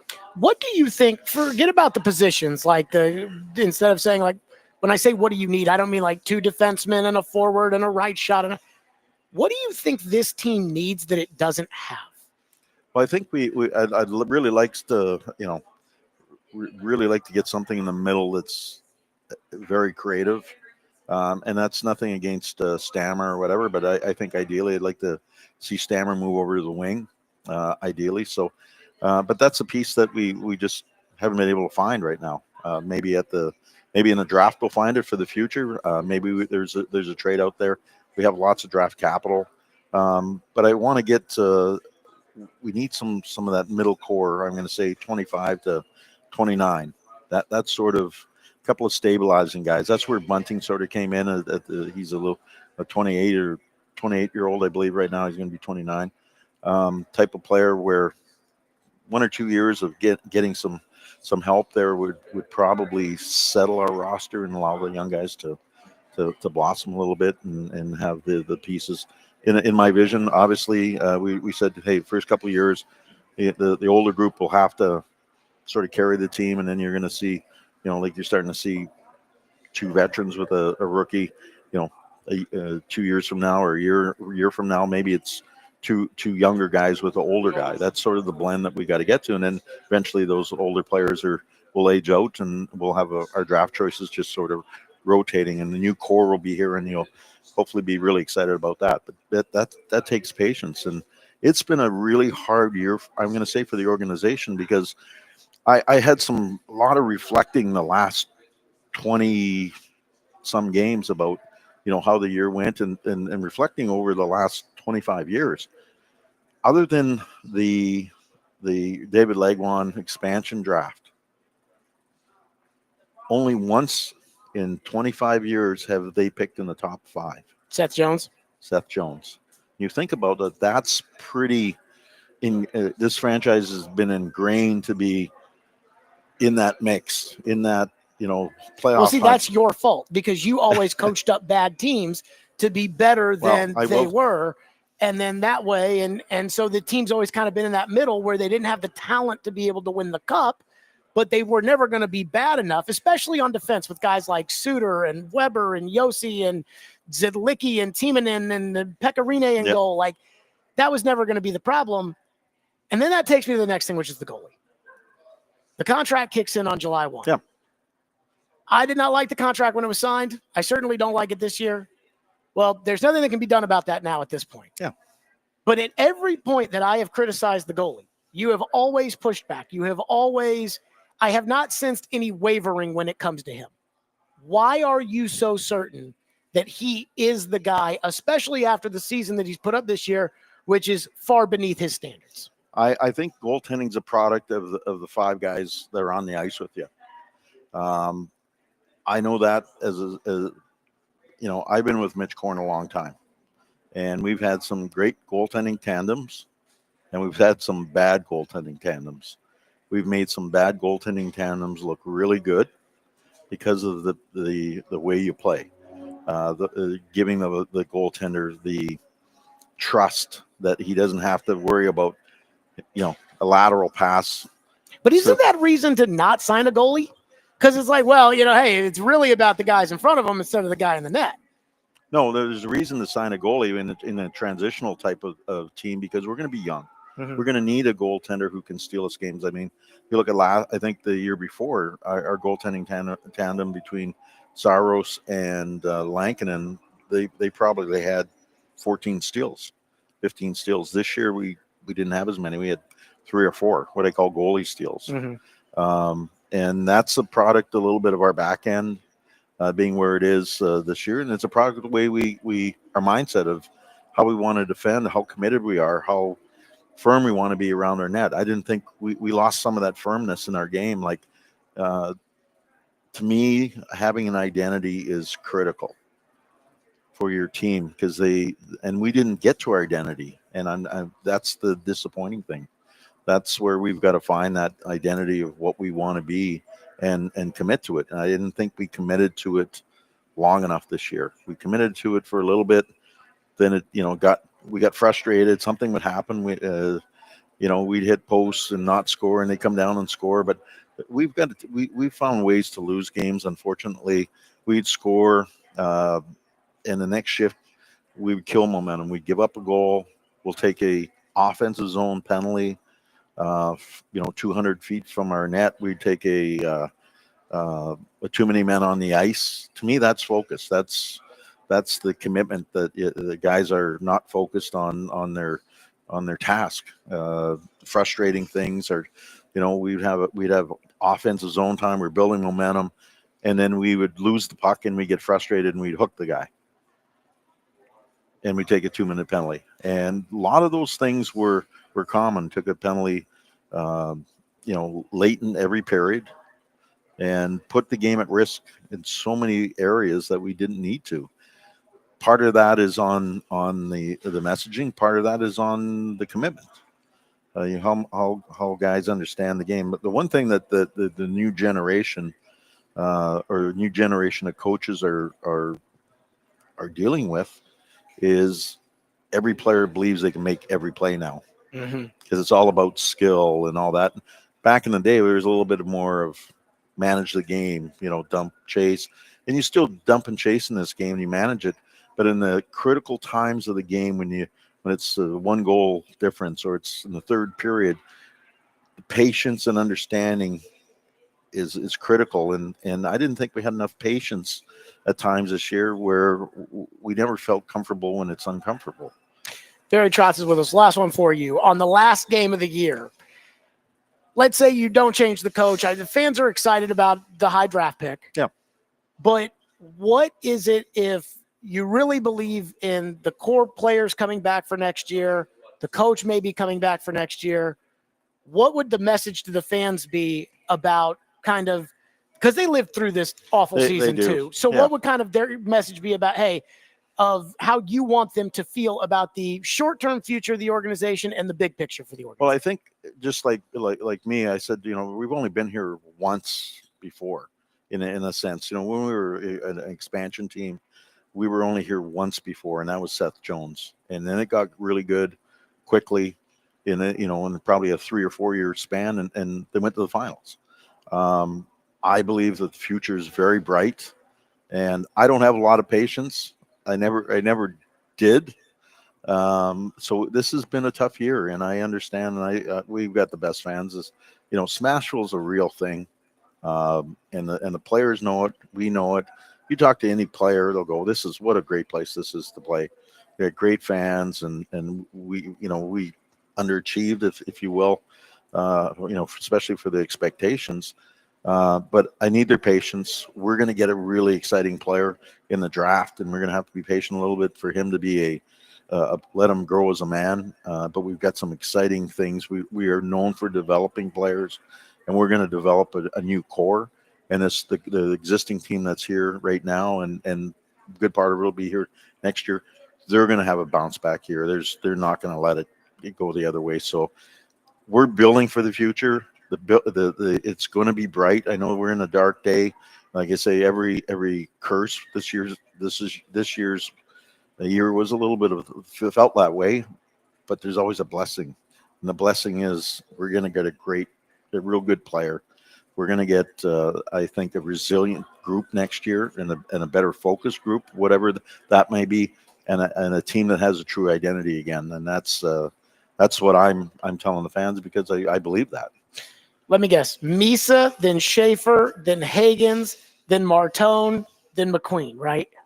Those are 5 pretty good players. I would in that order? I would be happy to take. What do you think of my order right there? You say it again. Misa, Schaefer, Hagens, Martone, McQueen. That's a good group. I think you've done your research. I think they should hire me at TSN then. Barry Trotz, as always, good to see you. Tough season, but always thanks for hopping on, because this is, again, I remember when they said, hey, Barry Trotz we want to do it weekly. And I said, look, if things don't go well, it's not going to be fun. Yeah. It was fun last year. It was not as much fun this year, but I appreciate the fact that every single week you stepped up to the plate, no matter what kind of pitches we threw your way. Well, I appreciate that. And I appreciate our fans. I appreciate what you do. I know, I think I've always tried to be transparent with you, trying to be transparent with our fans, because we're part of something. And hopefully in the future, we'll have a lot of bright days. And I say we want to build for the future. We want to be excited about the future. We're going to have a team that's going to have some speed, some skill. They're coming. They're around the corner. You want to follow the Nashville Predators' future, just follow the Milwaukee Admirals, because they've got a hell of a team right now. I'll let you do that for the both of us. Barry Trotz, as always, on our program, Stillman and Company. We continue 102.5, 106.3 The Game.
So are you ready today to say, hey, Andrew Burnett is coming back next year as the coach? No, not at all. I'm going to go through a whole process. Like I said, I'm going to talk to every player. I'm going to talk to every coach. I'm going to talk to all our management, and our decision will be based on that. Ownership, everything. So I owe it to players, myself, management, all the owners. I got to do that process, and there's no time frame for me. Probably next week, once I get through all the meetings, then we'll sort of see where we are and go from there. But Andrew's a good young coach, and part of all this year is based on. I'll put blame on myself, put it on the coaching staff, I'll put it on the players, because we have to do that together, and we didn't get it done. That was Barry Trotz moments ago on the program. One texter in the text line, and our phone line driven by WilsonCountyHunter.com says, oh no, Bruno is coming back for sure. Let me say this again. I said at 2:00 today, I was going to ask Barry Trotz about Burnett coming back, and I was going to ask it in the way I was going to say, hey, my theory is that the Predators are a little bit more loyal than everybody else. 95% of the league would have fired Andrew Burnett by now already. But the Predators do things differently, and I think that you believe he's a good coach and you're going to keep him. And then Trotz kind of ran with that. So then I felt like, man, he really seems like he's all in here. So I asked the question right there of, so can you say for sure that he's coming back? And he was like, well, I can't say for sure. But the rest of the interview made it sound like for sure Andrew Burnett's coming back. My reaction to the Barry Trotz interview is this. And I don't know if this is a good thing or a bad thing, but this is just what it's going to be. There will be some tweaking of the roster. There will be some changes here and there. And I'm not going to say there won't be any major changes, because if they draft Michael Misa with the number 1 overall pick, which I think they will, if they draft Michael Misa number 1 overall, he will be on the second line to start the season. And that will be a massive change. But I think that next year, this is a team that finished with the 3rd worst record in the league. And that for the most part, it's going to be running it back with the same group. And then I asked Trotz, I said, did you make the mistake thinking that older guys would be ready to go right away? And he said, yes. And I think that the way that they will look at it, and again, rightly, wrongly, indifferently, they will look at this and they will say, we took our medicine last year. We made the mistake of thinking that these guys would be able to adjust on the fly. They didn't. We went through the adjustment period. Now we go. And that is now we go with Stamkos, with Marchessault, with Brady Shea, with Burnett, with Yossi, Forsberg, and Saros. Again, I'm not sure it's what I would do. I think I probably would consider firing the coach. And again, I like Burnett. I think Burnett is a good coach. But I think I would make a major change. Trotz thinks that the team's mindset can be that of a major change. One texter says, short leash, but he's coming back. He is definitely starting the season in Nashville. Again, that's what it sounded like to me from talking to Trotz. One texter says, use all 3 first-round picks. Do not trade them. The team needs them to build for the future. 615-737-1025 is our phone number, 615-737-1025. We'll hit a little potpourri when your phone's on the Preds next. Stillman and Company, live from Bridgestone Arena, 102.5-106.3 The Game.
let me guess, Misa, then Schaefer, then Higgins, then Martone, then McQueen, right?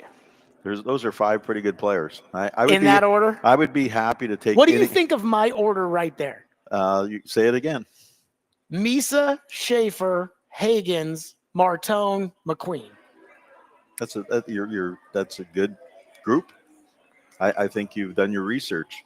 I think they should hire me at TSN. There you go. That was Barry Trotz on the program. And I don't know if the stream picked it up, but the look I got when I gave him that list in that order, I think that's the list. I think that's the draft board. Not that I think that that's crazy. You know, I think the draft gurus consider Schaefer ahead of Misa, but given the fact that Trotz so desperately wants a centerman, I think it's Misa, Schaefer, Higgins, the center out of BC, Martone, the winger who scores, and then McQueen, the guy who, again, he plays center, but they don't want to draft. And I didn't ask him. I think there's another one like Lundell or somebody like that out of Sweden, whatever, maybe he said, but they're going to be picking in the top 5, and I think those are the top 5 players. That being said, let me say this. After the chat with Barry Trotz in the program today, I have a very strong feeling that Andrew Burnett is coming back. There may be a trade or two. Like, I don't think they're going to have the same Scarbinis on defense this next season that they had last year. Yossi will be back. Lazan will be back. Brady Shea, that's 3. I think they really like Willsby, so I think they'll pencil him in. That's 4. Mullendijk probably makes the big club. That's 5. And they'll probably add a defenseman, probably, I would assume, to play with Yossi on the top pair. They'll add a defenseman in free agency or via trade or something. And so they'll have better defensemen, and they'll add a guy here or there. But I think for the most part, it's going to be the same core of players. It's going to be the same coach. It's going to be the same goalie. It's going to kind of be the same. And when we started this season against the Dallas Stars right here at Bridgestone Arena, I said that day, I go, my standard is the second round of the playoffs for this year. Because the way that I operate in the NHL is I believe that if you have a cup contender, you should get to the second round of the playoffs. And then anything is possible. That's why Tampa Bay won a couple of cups. But, I mean, they could have won in any given year. They could have won like over 7 years. They could have won in any one of those years. And it just happened to be the couple of years that they did win. Again, Colorado's had a good team for a while. That was the one year that they won. Vegas, the one year that they won. Florida got to the cup final 2 years ago, gets back last year, they win. At some point, Edmonton will win a cup. I don't think the Predators are in that boat. I just don't think they're that good. What I can't accept is I can't accept another season like this one next year. And I know, in order for the Chicago Blackhawks to win their 3 cups, they had to suck bad enough to get Jonathan Taves and Patrick Kane. I know the Penguins had to suck bad enough to get Sidney Crosby. I know the Capitals had to pick first overall to get Alexander Ovechkin. I mean, how many years in a row did Edmonton stink so that they could end up with Connor McDavid, Taylor Hall, Nugent Hopkins, you name it. But I can't do another year like this. And I think Andrew Burnett is going to be on a short leash next year. If it starts off anything like it starts off this year, he'll be gone, and he should be gone. But I guess that would be the one thing that I would say to the Predators. I'll be with this team through thick and thin, and I think that as an organization, they're run the right way. I think they got the right people. I think they're good people. And I'm talking about, again, at the top with Bill Haslam and Herb Fritsch. And I do think that they do things the right way around here. I cannot do another season like this. I cannot do another season like this where in the middle of December, I'm like, holy crap, this team sucks. And they're going nowhere, and they're not going anywhere anytime soon. And it's a disaster, and I cannot do another season like this. And so, for me, if it's another season, I think they believe. And if you heard the Trotz interview, I have a hard time believing that you didn't get the same thing I got, which is they're running it back. And they're going to hope that the mindset and the everything that plagued them this year won't be the problem next year. And maybe they're right. If it is, they're going to have to blow the whole thing up. Like, we're going to know by U.S. Thanksgiving if they're right or not about all of this. And if they're wrong, they're going to have to blow the whole thing up. So that's where I sit on this, which is, sounds like they're going to run it back, even with the coach. I wouldn't do that. Again, I would make the change. Now, Trotz left himself a little wiggle room. I asked him, so are you ready to say Burnett's coming back? He did not say yes. And again, he said, hey, I'm going to talk to everybody, and I'm going to look under every nook and cranny, and and I got it. I understand. But I think if we have another year like this past year, we got to blow it up. So whatever you have to do to keep that from happening, that's what their plan needs to be. But I am excited for the high draft pick.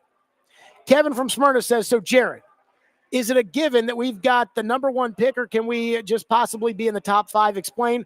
Hockey is a lottery. The best odds the Predators have, I believe, is actually to pick 5th, right? The best odds. However, they have the best odds, the third best odds of getting the number one pick. So if somebody comes up and gets the number one pick and jumps 10 spots, the Predators would be dropping back. And then they would pick again, and if somebody who's not ahead of the Predators but is also behind the Predators gets the number 2 pick, then the Predators would pick 5th. If one team jumps 10 spots, and then it's Chicago who's number 2, the Predators drop to 4. If San Jose, who's supposed to have the number 1 pick, if San Jose gets the number 1 pick, then the Predators are picking 3rd. If the lottery comes up with the Predators' way, they're picking 1st. Oh. And then I will one day live to tell my son that when he was born, the Titans had the 1st overall pick and the Preds had the 1st overall pick. And those were the times we were living in. The one thing I will say is this. When I was born, the Atlanta Braves were the worst team in baseball. And they had the number 1 overall pick. I was born in 1989, and in 1990, they drafted Chipper Jones in the 1st round with the 1st overall pick. Maybe, just maybe, Cam Ward and Michael Misa can be those guys. Our final Predators game day is next. Stillman and Company, 102.5, 106 The Game.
It's hockey night in Smashville. Walk over to Yossi. His one-timer he Bringing you the keys to victory and the latest storylines surrounding the Nashville Predators. This is Predators Game Day, now on Stillman and Company. The final Predators game day of the season, presented by TJ Anderson Homes and Benchmark Realty, online at tjandersonhomes.com. That's my realtor. Get your house seen, heard, and sold with TJ Anderson Homes of Benchmark Realty. Thanks to them for sponsoring Predators Game Day the entire season. Dallas, 50, 25, and 6, good for 106 points. The Predators, 24, 44, and 8, good for 66 points.